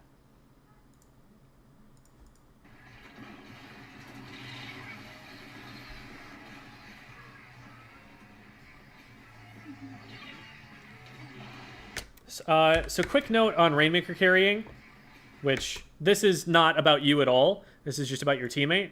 On this map, you want to go this way. This way is a straight line to the goal. It's way faster. It gets you points faster. In order to get the same number of points you have by going here, you need to get all the way around to about here. You need to be like out behind this cover to get to the same number of points as you get just by making it to here. It is almost never worth it. The only reason I would ever want to go this way is if crossing this line right here gets you lead. Unless that, you know, saves you lead when you need to get lead in the last, like, minute or two of the game, it's not worth it to go that way. You want to just try and sprint in this direction instead.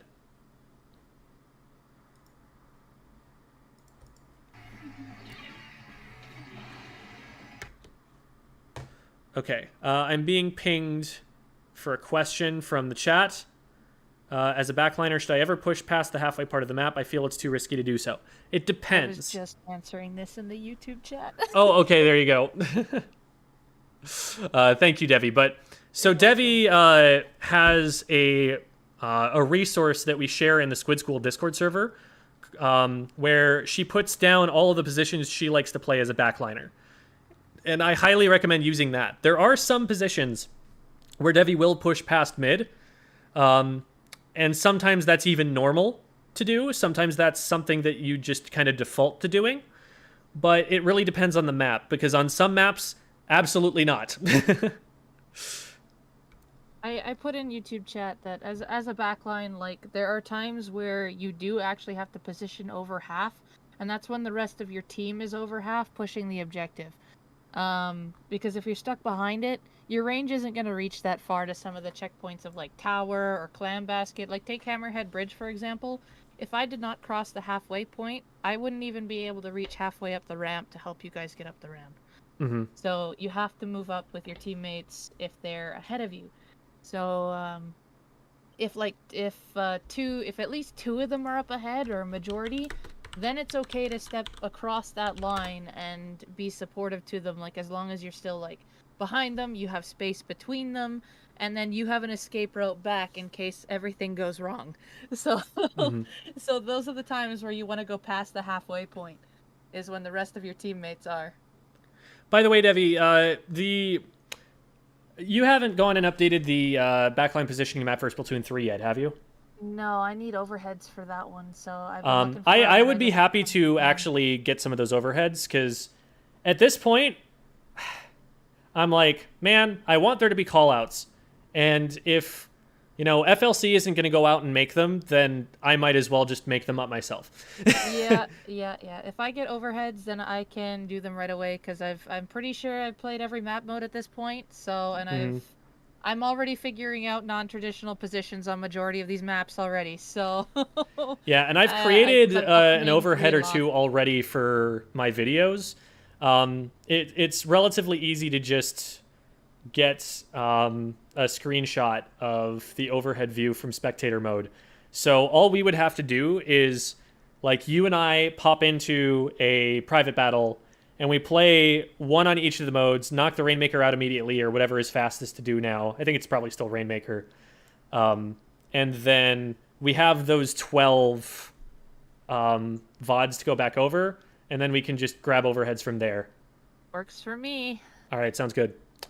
So, make the callouts the people demand it. Yeah. Well, we'll give it a shot and see if it catches on.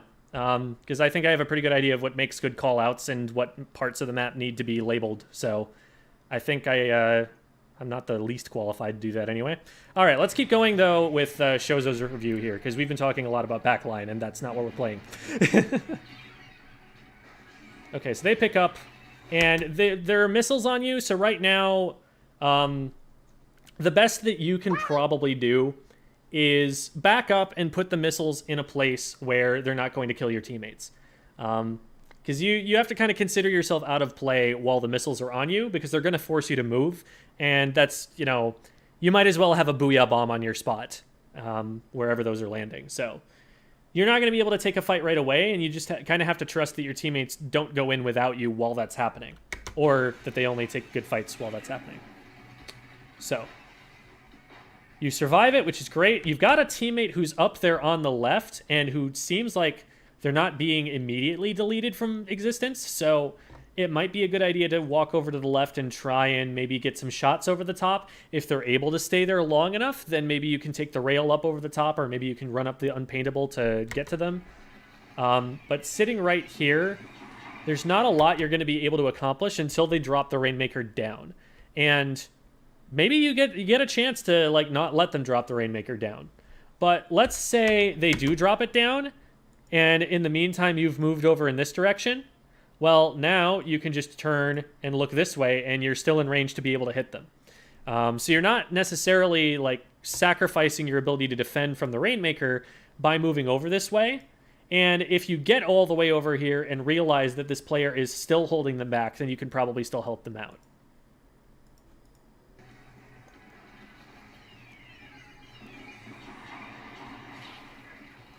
Okay, so they do force your teammate back, and Rainmaker goes down. I like that you're trying to help, paint your teammates' feet there to make sure they can get out of that safely. I also like that this time when you come around, you recognize, okay, wait, what happened last time can't happen again, and you back up and use your range against them. That's awesome. And this is also a really good position for you to take right now. Chances are there isn't someone looking at you right away, or if there is, they don't have their aim on yet, or they're not quite in range.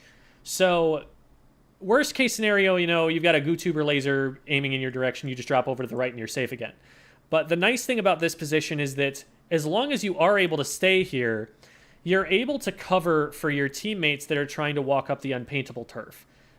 Like you get to a position where you have paint at your feet faster than they do. And so as they're coming up the ramp, you're able to not have to focus on just moving to someplace you can paint like they have to. You're able to focus your entire attention on just keeping them safe. So I really like that positioning. There's a question on making a video about weapon matchups. There are a lot of weapon matchups. There are too many weapon matchups for me to make a video about every single one of them.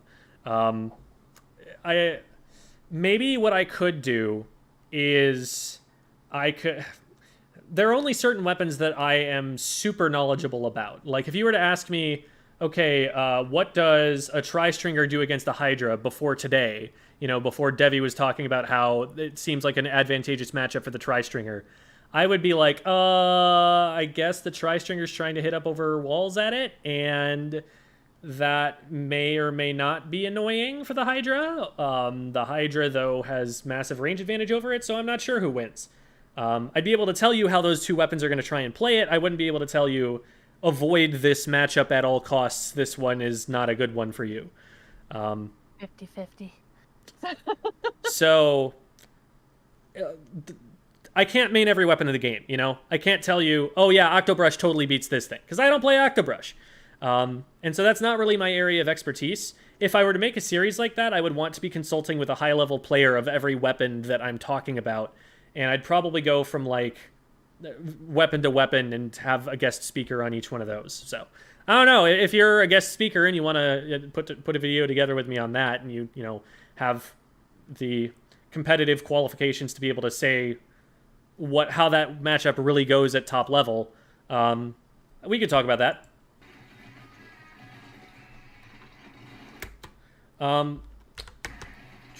Okay. You want to be looking up a little bit sooner than this. You're denying yourself a lot of information about what's going on out in this direction, because what's happening out here is going to be relevant to you very soon. Like, these players can push into your range pretty quickly. You want to be gathering info about where they're going to be coming from. You also need to be gathering info if they're coming from the left-hand side over here, because that you just can't see from here either, and that gets to you pretty quick as well. Okay, so now you've got information. Now this player is marked. You want to be snapping to this player and like have your reticle on them by the time they get up over the top of this block. Okay, so you do react to that. The faster you can get there, the better, of course, but that's something that comes with time, and you play that well, and you do exactly what you need to do at that level. Beautifully played. You know they're going to be looking at the Rainmaker. You come in from an angle they're not shooting at, and you take them out. And now the only person you have to worry about is right here. And if you can get behind them and take them out before they splat the Rainmaker carrier, your team probably wins the game. Nice. Okay, and now your team goes the wrong way. That's not painted. And they're not going to be able to KO. That's tragic. You had an entire wipeout. This is a beautiful illustration of it. You had an entire wipeout, and you didn't have time, despite having the wipeout, to bring the Rainmaker all the way forward, jump it across, and get the KO from here. Like, that route is just slow. And if you had been able to get your teammate to go this way instead, they are dunking it by the time the first person gets into this position right here. So, an absolute tragedy. The other big weird thing about this is that you had a good amount painted in front of the Rainmaker on the ground level. Like, look at how much blue ink there is here. They don't have to paint all the way through any of this. And they can get all this way without even firing a shot. And during that time, you can be painting the rest of the way in front of them and probably get them straight to the goal without them having to fire a shot. Even the rest of this is all painted blue all the way up to here. But instead, they decide to take the way that is slower and that is all painted the enemy color and requires them to jump and gives them less cover as they approach. So, in conclusion, I am sad. This is a really good idea to try and use the crab tank and maybe kind of let them brute force their way through, since they have taken the path of most resistance. You almost get a pick out of that, too. I like the idea of you dropping down here, working with your teammate. This is awesome. And hey, look at that! They win by going the correct way instead. So there you go. Good job keeping control of exactly where you needed to keep control of for long enough for the dunk to actually come through for you. All right. Awesome, awesome. Do these VODs have to be requested in advance? Yes, so we do these on Tuesdays, and I schedule them in advance because I can only do 2 of them per Tuesday. So we're all the way backed up to like December 20th for the Tuesday ones right now. But I also do this kind of coaching for people via Medify at different times. The reason I do it via Medify there is that when I'm doing it there, that is actually taking me away from making videos. And so that does cut into the money I'm able to make that day. And that's why I charge for it. But all right, so let's really quickly just get to... Oh, okay, never mind. We don't have the result screen, the KA or anything like that. So thank you, Shozo, for submitting your footage. Is there anything that you have to ask about how that game went, or anything else about the game that has come to mind during this time? No, I don't. Thank you. If you ever do, feel free to reach out via DM. I'm happy to answer there. But Okay. Next, we're going to switch over to Vee's VOD. So let me get that open real quick. We click button. Yes. We full screen. And this should still be on. Yes. Okay, good. Yeah, all right. We should all be able to see that in both Discord and on stream. And correct me if that is wrong. Yep, I can see it. Awesome. And I am back in the... So, what's happening behind the scenes, the reason that I'm catching more of these questions now is I've got a system in the Squid School Discord server where there's just a channel that's called Questions for Gem. And the mods are able to just, like, let me know if there's a question that I'm missing. They're able to type it in there. And that way I'm able to spot it if it gets buried in the stream chat. So I'm making sure that I have that open at the same time while I'm doing this. All right. Here we go. So this is Dualie Squelchers, and we are playing in Mahi Mahi, everyone's favorite. Whee! It was a good map in Splatoon 2, or Splatoon 1. 07's F's in chat. Okay. So it's Clamblets Mahi Mahi. And I like that we're starting off by getting some clams here, making sure that we're not, leaving these as free points near our baskets. I would say it's more important to clear the ones from your basket than it is to clear the ones from mid. Although, once they start spawning in pods, something to think about, and something that you did in Splatoon 2 especially, is a pod will not respawn until all of the clams that are in it have been taken. So what a lot of people would do in Splatoon 2 is if there was a pod near their basket, a pod of like 4 clams, they would take 3 of them and leave one of them there, because that way the only way that that pod would respawn with 4 clams is if the enemy team grabbed the 1 clam that's still sitting there. So you would deny them more clams near your basket by leaving just 1 of them there. How to counter Tenebrella? They keep wiping out my team. Abuse the fact that it's a latent weapon and shoot them through their shield. No, the actual answer to that is literally ignore them, fight the rest of their team instead of them. They can't do damage to you until they get very, very close, and they're very slow moving. So unless they're in the most important choke point that you can imagine, in which case you probably need to like bomb their shield, throw specials at them, you know, deal with them a little more honestly. Literally try to not have to worry about them at all. Okay, going back to the VOD review here.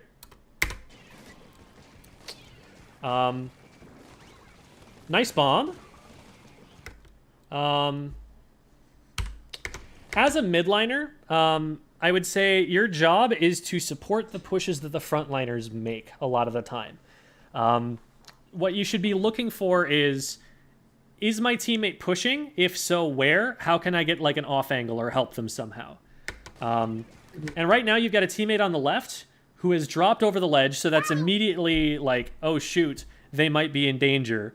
But second of all, you see that there's an engagement happening here on the left. You probably want to be a factor in that, because otherwise Blah Blanky is gonna go down. You just want to expect that they're going to lose that coin flip unless you're helping them. They do, in fact, go down on the left. And this fight on the right kind of resolves itself without needing help from you. You've already gotten a pick on the right, so you know that their right side is at least a little bit weaker now. If someone more comes, you know that there's not that many more opponents that you're going to need to worry about from that direction. And on top of that, you've already got this area right here painted. So they're going to have to put down new paint in this direction, which is going to make them a little more visible in case they try to push you that way. So right now, I'd consider the area probably up to about here to be under your team's control. Whereas on the left-hand side, it's only the area about to here. And your teammate is in that area over there that's not really in your control. So that's why I would probably think to prioritize that.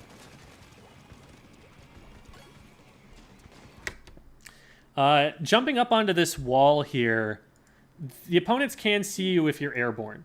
And if they're, you know, way back here and still swimming in, yeah, in theory they could see you. A lot of the time they probably won't, and it's probably safe to slip up there. But now that everything is painted their color except this ledge, that's like one of the only things that they're going to be paying attention to. They know they don't have to worry about you sharking in here because it's literally impossible for you to shark in there. So where are they going to be looking? They're going to be looking ahead. They're going to be looking in the directions that they have to push. And if you put yourself in that area in a visible spot like that, even if you immediately submerge in the ink, someone's going to spot you. And that's what happens with the Explo here.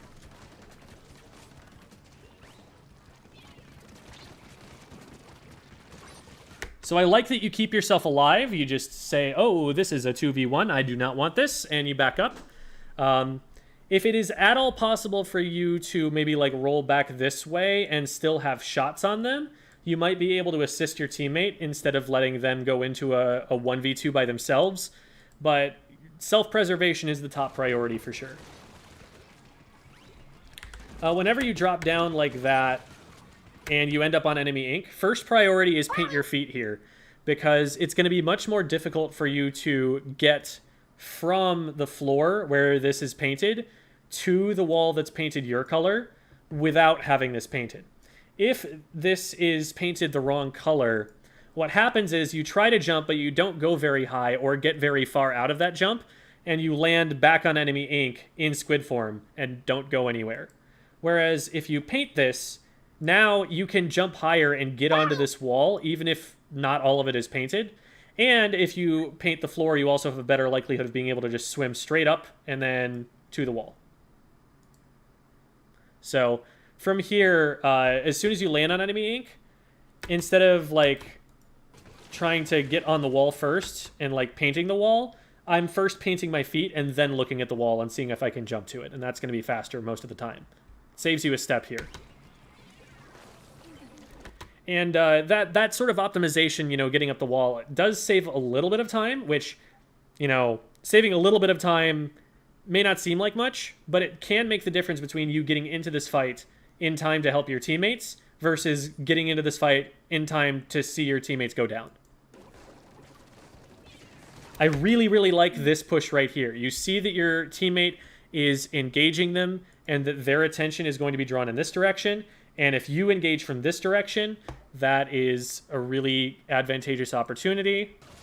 You dive right in, you get 2 picks. Easy peasy, lemon squeezy, well played.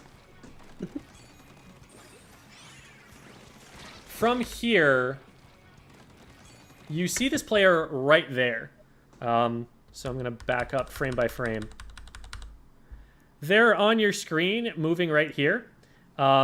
This might seem a little bit subtle, but this is an enemy-colored thing that is moving against the backdrop of not enemy-colored, which is, like I've been talking about, the #1 thing that you should train yourself to have an instance, like, reflexive reaction to. Right. So from here, you know which weapon this is, because it's the only one that's left alive. You know it's the arrow spray. Once you get picks like this and you have a moment to kind of take stock of things, you want to be looking up here and seeing, okay, I got 2, where does that put us? And one of the other pieces of information I can give you is, okay, if I run into another weapon, it's the arrow spray.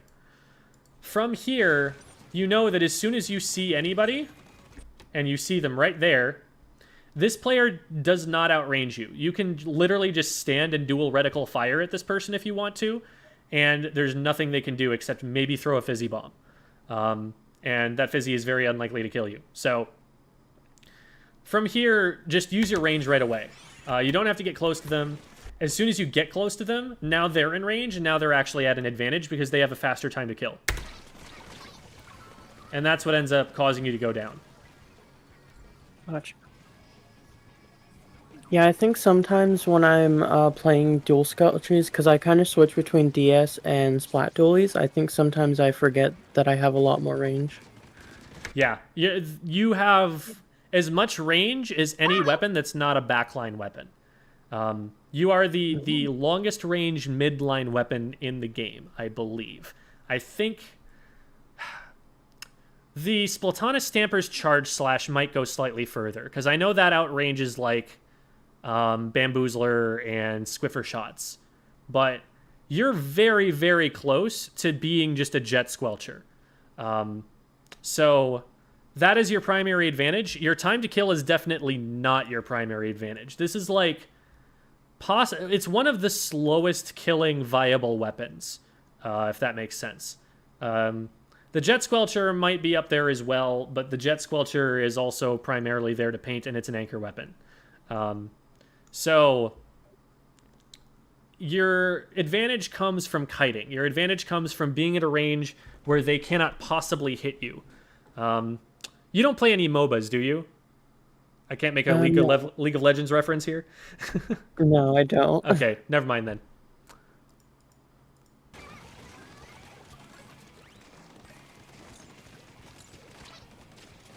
Ooh, that was a good dodge roll. That's... As soon as this guy surprises you, and maybe it shouldn't because there are some explosions happening back here that can kind of clue you in, but as soon as this guy surprises you, this is the absolute best move that you can make, and the only issue is that you lose your aim as you do it. So you trade instead of being able to finish them off before they get their slosh off. But really good reaction there.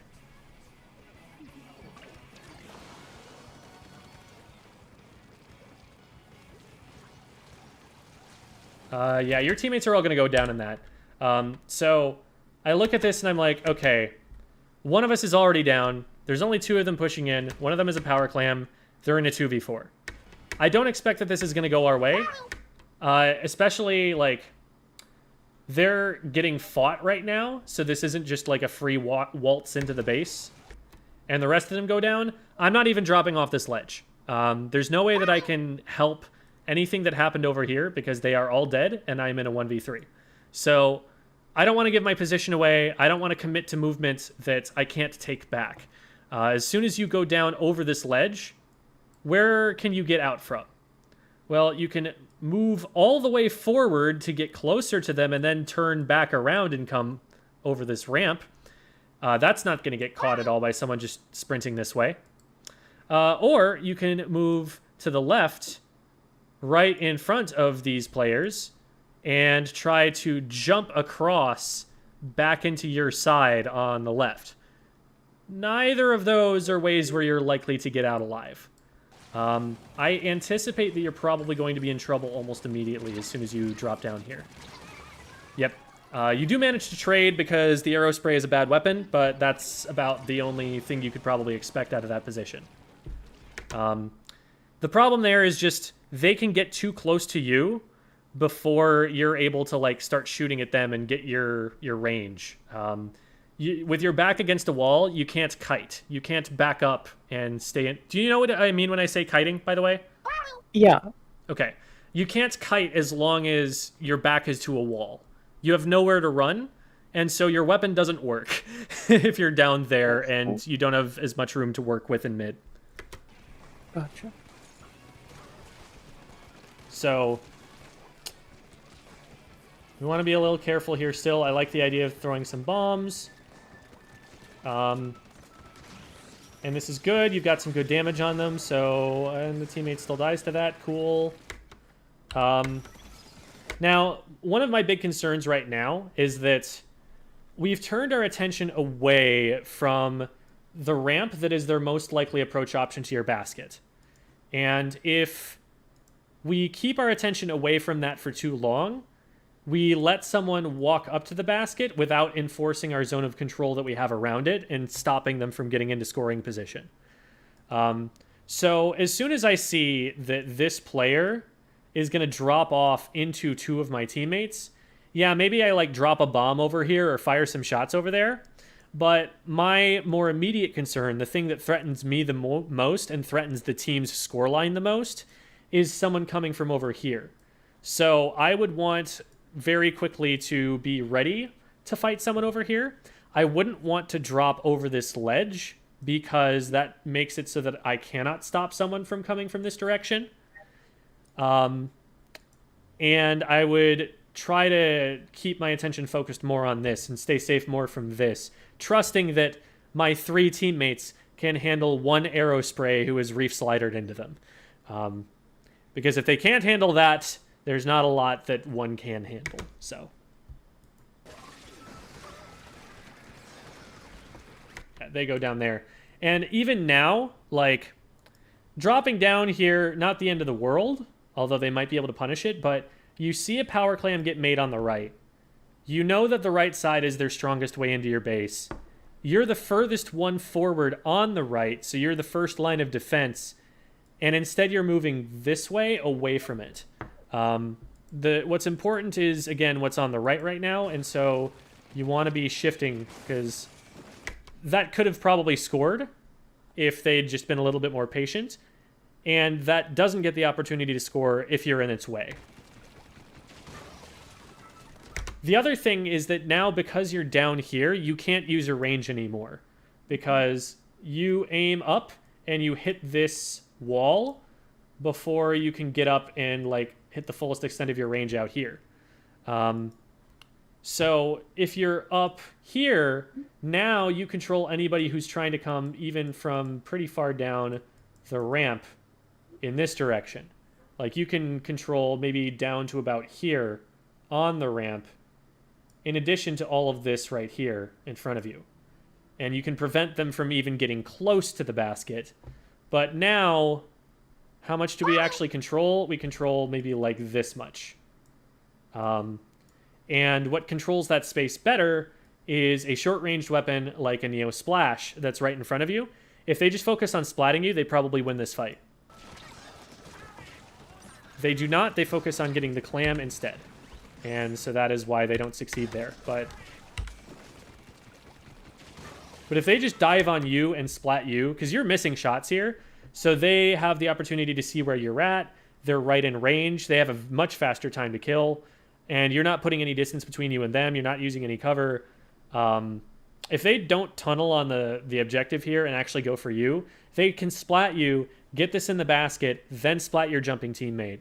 And they go uncontested there. So it's really their error for not trying to do that way. Mm-hmm.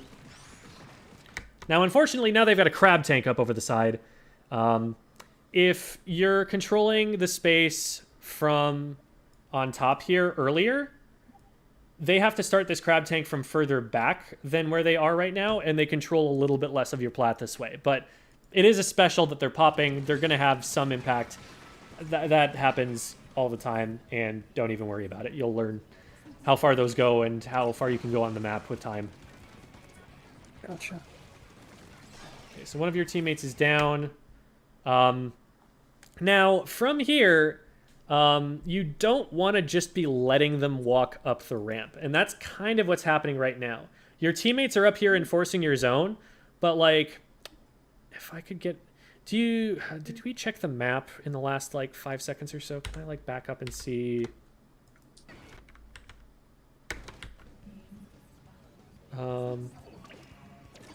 No, you just jump and swim straight in. Okay. I think there was a map check in this area of the clip. Okay, right here, right here. Perfect. Thank you. So, you're right here. So your area of control is probably something like this. Now, they're not trying to go this way at all. And your teammates already control out to here. So your zone of control right here is completely redundant. The opposing team can attack your teammate right here without you having any impact on that happening. So even though, you know, your team has numbers advantage, because you stay back in this area right here, your team is artificially isolating this player. The entire enemy team, you know, they have all of this painted their color, so they can walk right up to this teammate and do something about them, and you're not stopping them. So you want to be a little bit further forward. You want to maybe work with this piece of cover here, or just work with your range from back here, and make it so that you have this under control and your teammate has this under control, so you control this area more strongly, and they have to work harder to just, you know, get up and knock on your front door.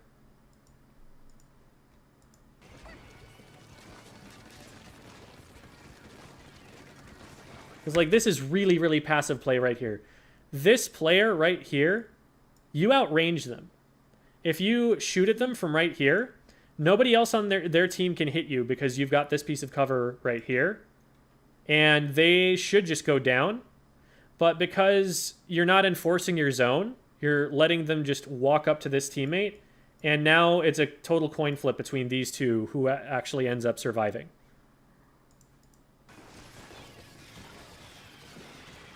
So you end up getting a bomb there, and that's a relatively lucky bomb.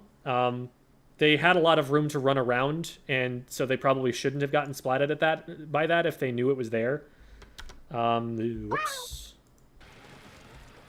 But that's a position where you definitely need to be applying more pressure on the map, because your teammate didn't need to go down there. That should have been just this guy going down for nothing in return and leaving your team at a straight-up numbers advantage.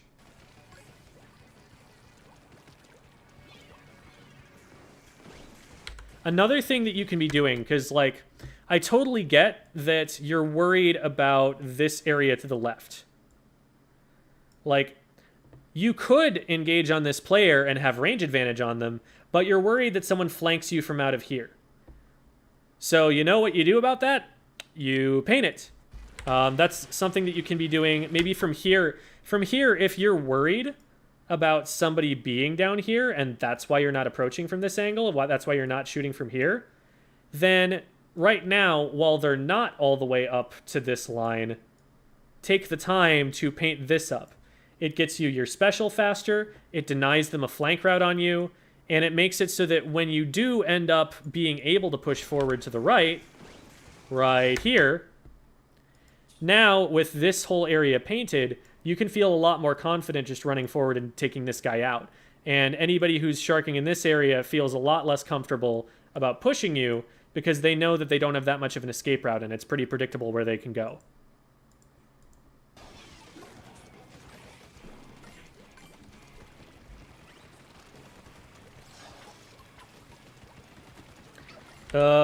Okay, so you've got one teammate behind you here, but this power clam's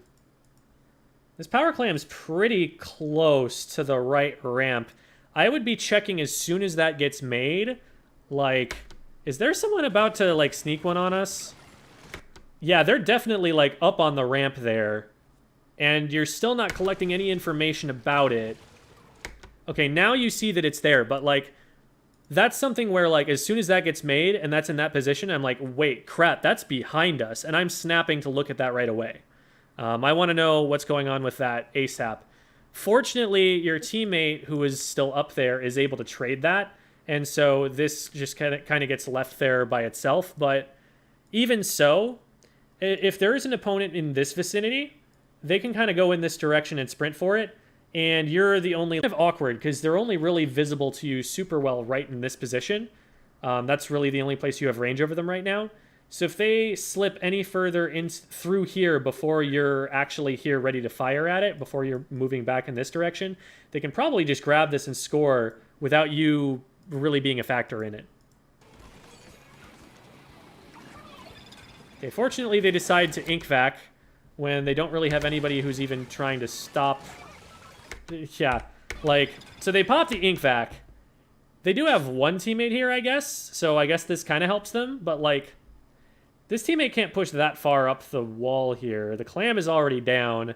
I feel like they missed their opening to be using this here. So the only way that this goes badly for your team is if this player here ends up getting picked by this player here.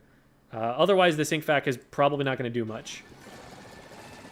And the nice thing is you splat the ink vac, and then you splat that player. So good job turning and helping your teammate there. That wins you guys a numbers advantage, and now it's time to start really moving forward. As soon as you possibly can, as you're moving around here, and I know you got to pick up the clams, but, like, while you're picking up these clams, you want to be keeping your aim a little bit higher so that you can see everything that's out in this direction, so that you can know, because there are some players that are spawning in. You want to be getting information as soon as possible about where they are and how close they're going to be to you. Because it is only now that you realize that there's someone who's close enough to be able to hit you from here. And this does not go your way if they hit their shots, because that's the Neo Splash. And I was correct, it doesn't. And you can avoid this if you have information that they're on their way earlier than you did.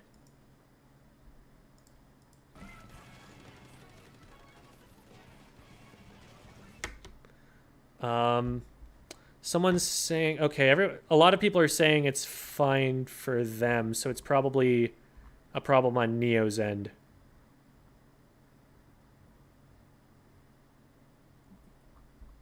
Gem has become a Taco Bell worker. Okay, interesting. Okay, it fixed. I'm glad to see that. Oh, somebody does have a question from chat. What is kiting? Whoops. Sorry about that. So pinging, the question was asked in that chat, does pinging multiple times even do anything? It actually helps me see it better. So I don't necessarily, I wouldn't necessarily say to stop doing that. Anyway, that's the question. What is kiting? Kiting is backing up while firing forward so that you can use your range advantage against someone. So let's just forget everything that's on the screen right here for a second. Let's say that I am here and an opponent is here. My weapon hits them at this range. Their weapon hits me at this range. So right now, I am a happy squid. I don't know why. Oh, this is the highlighter tool instead of the drawing tool. That's neat. That's not what I wanted. Okay. Full happy face. Okay. So I like this position.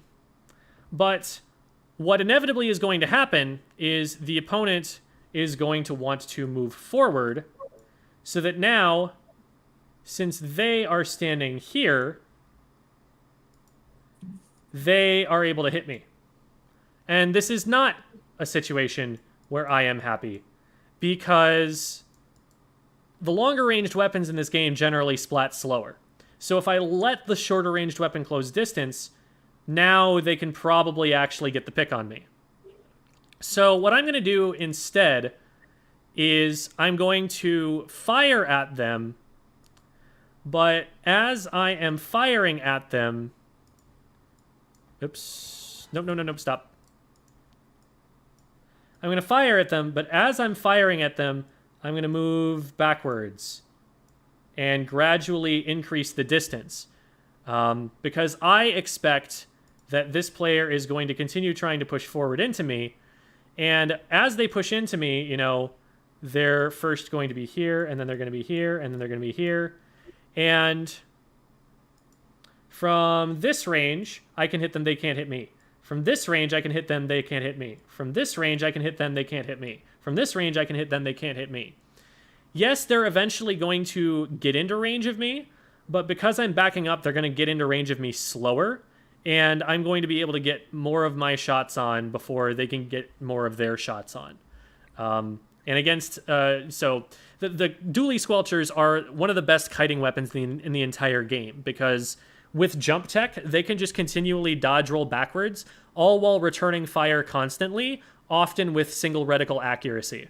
And it's just very, very difficult for any weapon in the game to ever track them down.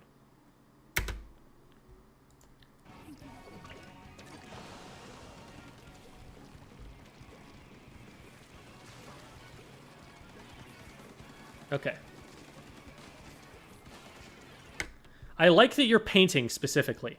That is a really good plan here, because this is enforcing your zone. You don't want to hard engage, because as soon as you run into this, you're feeding. But you're not hard engaging. You're just saying, I don't plan on hard engaging, but if you hard engage, I am in position to stop you from doing that. What you're also doing, besides just telling them no, is you're making it take longer for them to make this push. So in order for them to start pushing you and actually get this line pushed back so that they can move up to here, they're going to need overwhelming force. They're going to need to move you out of position. And you're perfectly happy to move out of position. You're happy to dodge roll back a little bit if they do start to push this. But what's important is that you're not going down, and you're slowing them down from being able to start their push from up here.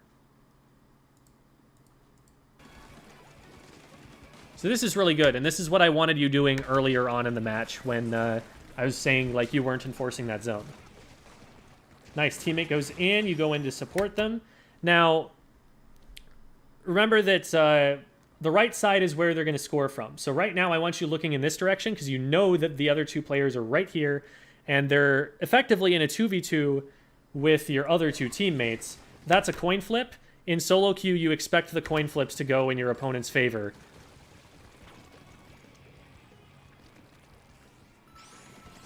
Okay. And that is exactly why. So, right here, you can see both of these two players right here on your screen. You know that's where they are. So helping this player isn't necessarily a bad thing, because you know you still have two teammates over in this direction. So they're going to be able to hold this off at least for a little while. But as soon as this fight is over, you want to be going and helping this first before you do anything else, because these players will have access to your basket faster than you will have access to theirs. Oh, and they reef slider in, actually. If your teammate had taken a little bit less time grabbing that, you might have been able to score first, but I always err on the side of playing better defense than I err on the side of getting a cheeky clam push.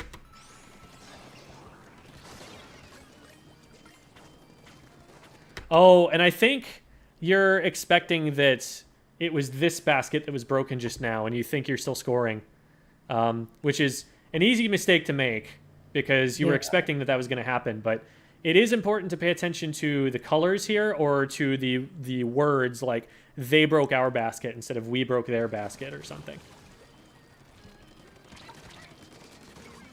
Good pick. That right there is kiting, by the way, for those who aren't sure. So right now, V is moving backwards so that the enemy shots fall here, but they are still hitting their shots. And if this opponent were to walk further forward, then V would just dodge roll back again and keep the same distance.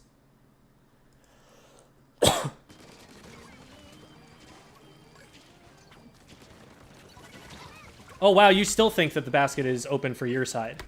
The fact that you don't have the red netting right here, at the very least, should be cluing you in that this is not where you want to be scoring. Because that red netting is your target, right? That's where you're trying to aim the clams. And when you look up here and you're like, wait, where's my bullseye? Where's my thingy that I shoot? And you realize it's not there, that should at least give you some pause. Also, though, if you are, I don't know, because you're trying to keep the basket open and prevent it from closing, so I kind of get pushing past the X-Blow. But most of the time, just picking the X-Blow here is going to give you more of an advantage than trying to keep the basket open in that position. Your team only has this many clams extra, so you're not going to score an awful lot more by keeping it open.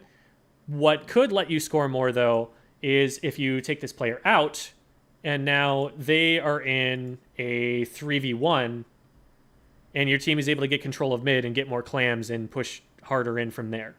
But because we go down here, now we're in a 2v2 instead. And so even if you're under the assumption that the basket is up, now the enemy team is capable of defending the basket, and so that extra follow-up that you do have won't be able to make it in anyway.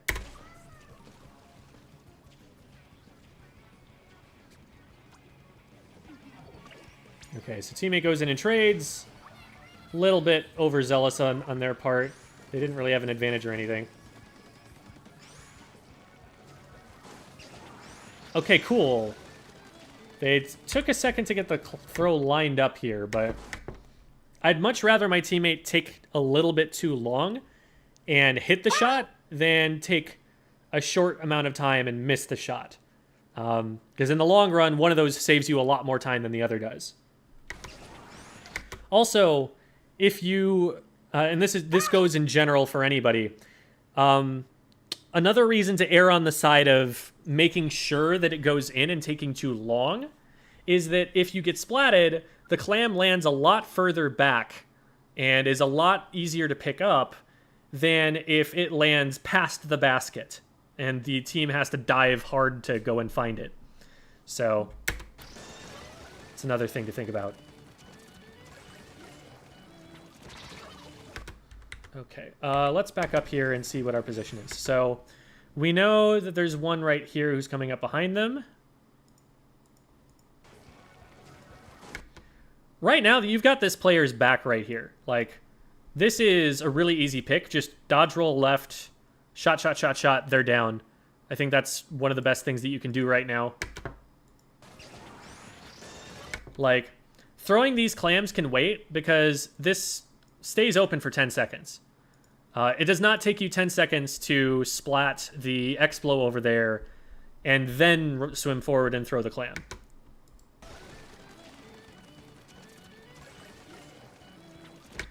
Somebody did drop there to come after you. Like, those shots there... First of all, you look at the weapons they've got. At the fire rate that those shots are coming at, it's one of these two guys. So if these shots are coming this close to you, they dropped off the ledge. That's the first hint. But that's a slightly subtle one because that depends on you thinking about, okay, this can't be the 96 because it's too fast a fire rate. That's a pretty advanced deduction to make. But when you drop down here, you do see them right here. and you can see them swimming towards you. So at this point in time, you want to start realizing, oh, there is someone here. I need to dodge roll backwards. But you're tunneling a little bit on objective. You're dead set on throwing these clams to teammates who are dead. There are only 2 teammates up here that aren't holding a power clam. So throwing these solo clams to your power clam holder, the most this guy's going to get is the power clam with the defensive position the enemy team has right now. This is a kamikaze run for them. They're not going to get any more past this power clam in all likelihood, because the rest of your teammates have gone down around the basket. So throwing these clams isn't the most important thing right now. With this many players going down, I'd be like, we're probably not going to be able to push any more. At best, that player gets that power clam in and we get lead, and then yay. Otherwise, I need to stay alive. I need to keep my clams so that we can make another power clam and have another push in the last 45 seconds or so. So that's kind of blinding you from spotting the enemy ink that is near you in your peripheral vision. That is really what is your most pressing concern at that moment.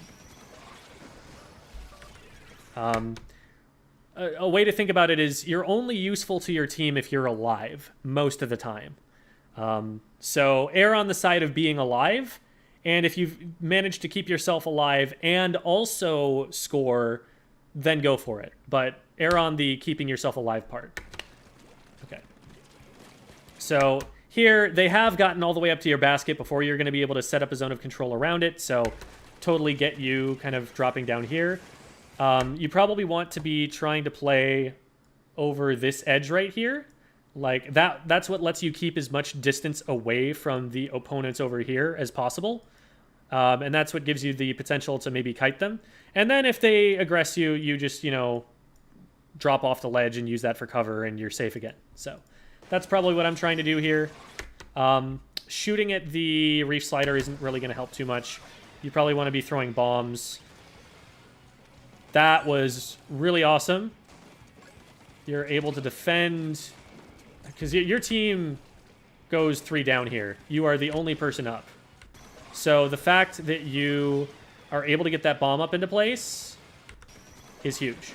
Now, I'm not a huge fan of turning your back on the enemy team to go up this sponge, because they're not necessarily going to just charge you down straight away.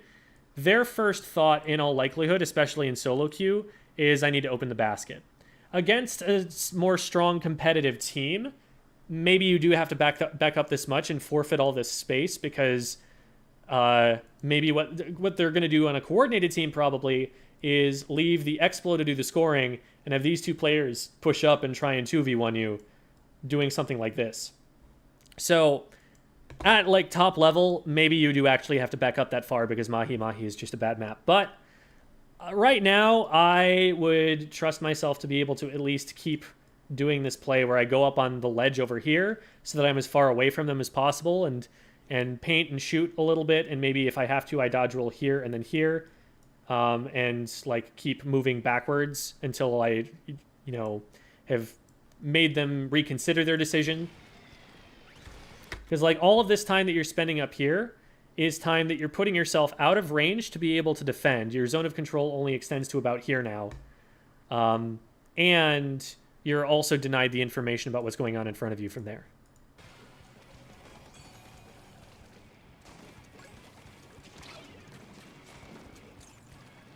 So this doesn't go especially well, but you do enough to make the Explo think twice about trying to gather all of these clams here and make a power. Because the Explo has 4.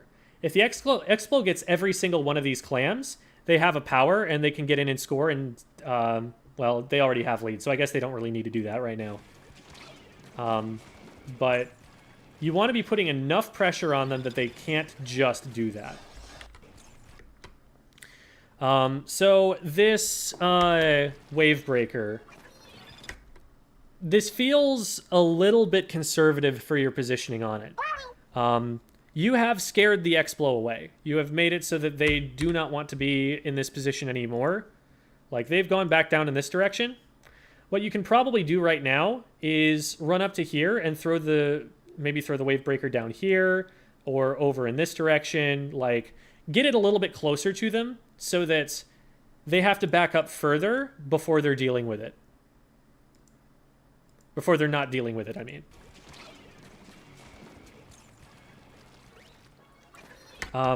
This is a solid wave breaker if you're worried about someone being in this direction, but they have not pushed this direction the entire game, so I wouldn't worry as much about it. From here, I'm expecting them to come from the right. Because, like, look at... It's ending right about, like, here. And this is a zone that your team has pretty good control over already anyway. So this isn't really forcing anyone out of position. This isn't really going to give you a lot of value. It's just going to funnel them into the place they were already funneling into. Ooh, close one. So here, you can see that they're on the right. You can see that they're on the right of this pillow.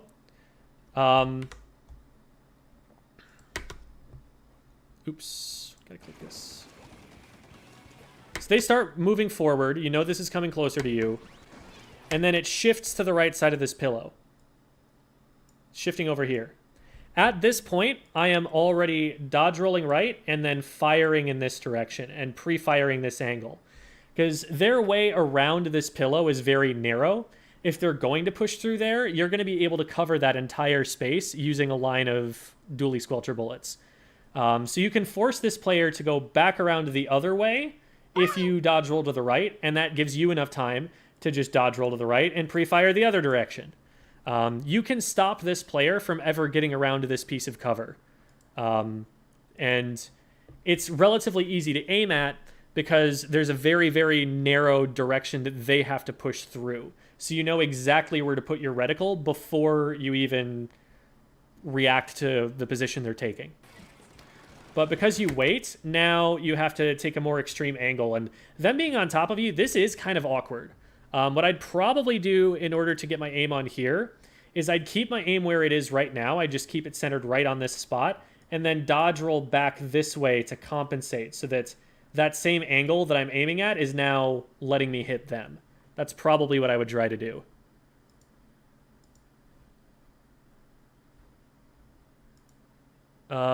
What's wrong with my mic? Is there something wrong with my mic? It's fine for me. Your mic sounds just fine, unless if it's going through on stream. Hang on, let me just unmute. Let me see if I'm like dropping frames or something. No, it sounds just fine on the... I have 0 dropped frames. Yeah, there's nothing wrong with my mic. Yeah, Chad is saying it's fine. Moving on. Okay.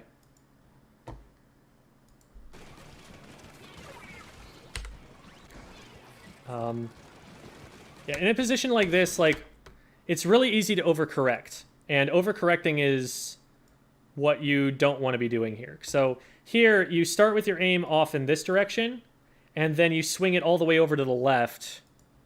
So you're aiming here, now you're aiming here. And it's really important, especially in your aim drills and everything, to practice never, like, shifting your aim too far. As soon as it gets to the opponent, it needs to stop there.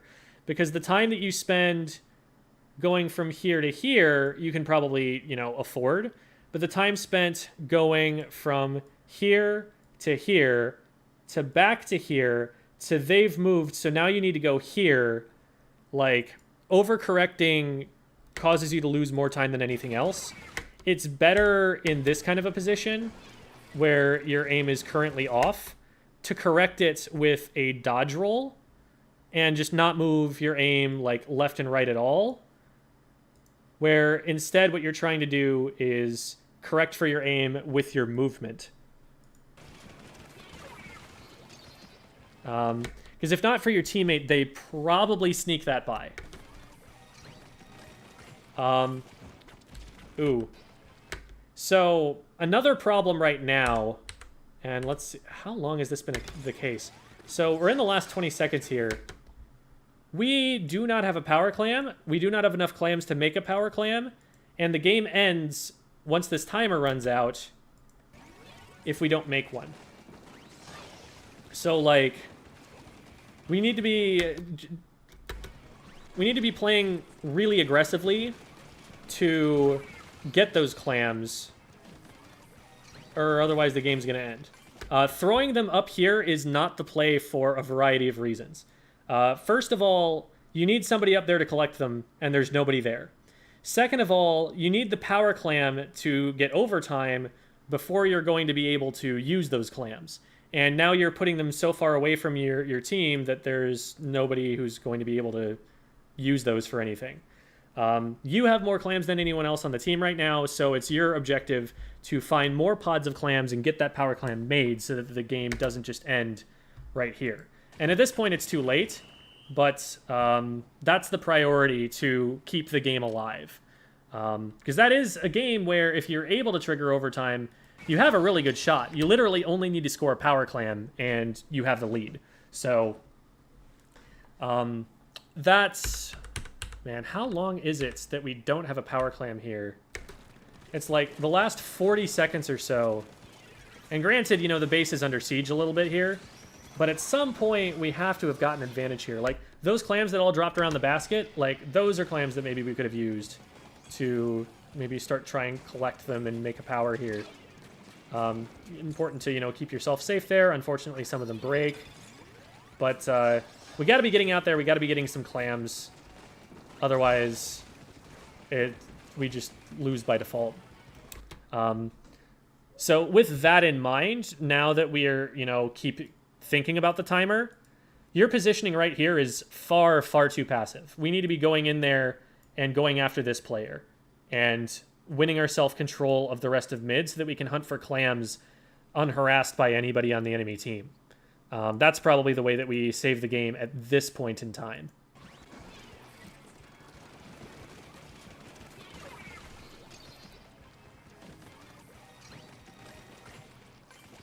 Yeah, like, get those clams, but then you're turning to the left, to mid. Because it looks like there are some clams over here that we see just off screen. As we were sweeping by here. I can probably back it up enough with the frame by frame to spot those. There. So there's a pod of clams right here that I'd be beelining for. And then I'd be praying that this player drops clams if I splat them. So I'd go here, you have your 1 clam, you get 3 here, 3 here. If they drop 1, then you've got 8, and that could save the game in these last 10 seconds. That's the play that kind of needed to be made there. You also missed one on your way past.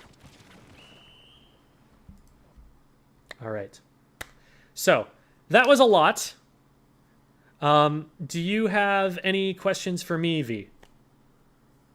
I think the only question I would have is, generally speaking, what are the DS's role in all the ranked modes? Like, if you could give, like, a general overview. So, Dualie Squelchers, like I've said, they're a kiting weapon. They're a weapon that gets someone to engage on them and then punishes them for engaging on them. You need to be keeping yourself at that, like, maximum range to have an impact, and that's kind of the same sort of deal I was talking about with Shozo's Splattershot Pro. You need to keep yourself at a range where they can't hit you, but you can hit them, and that's when you have the ability to really help your team win fights.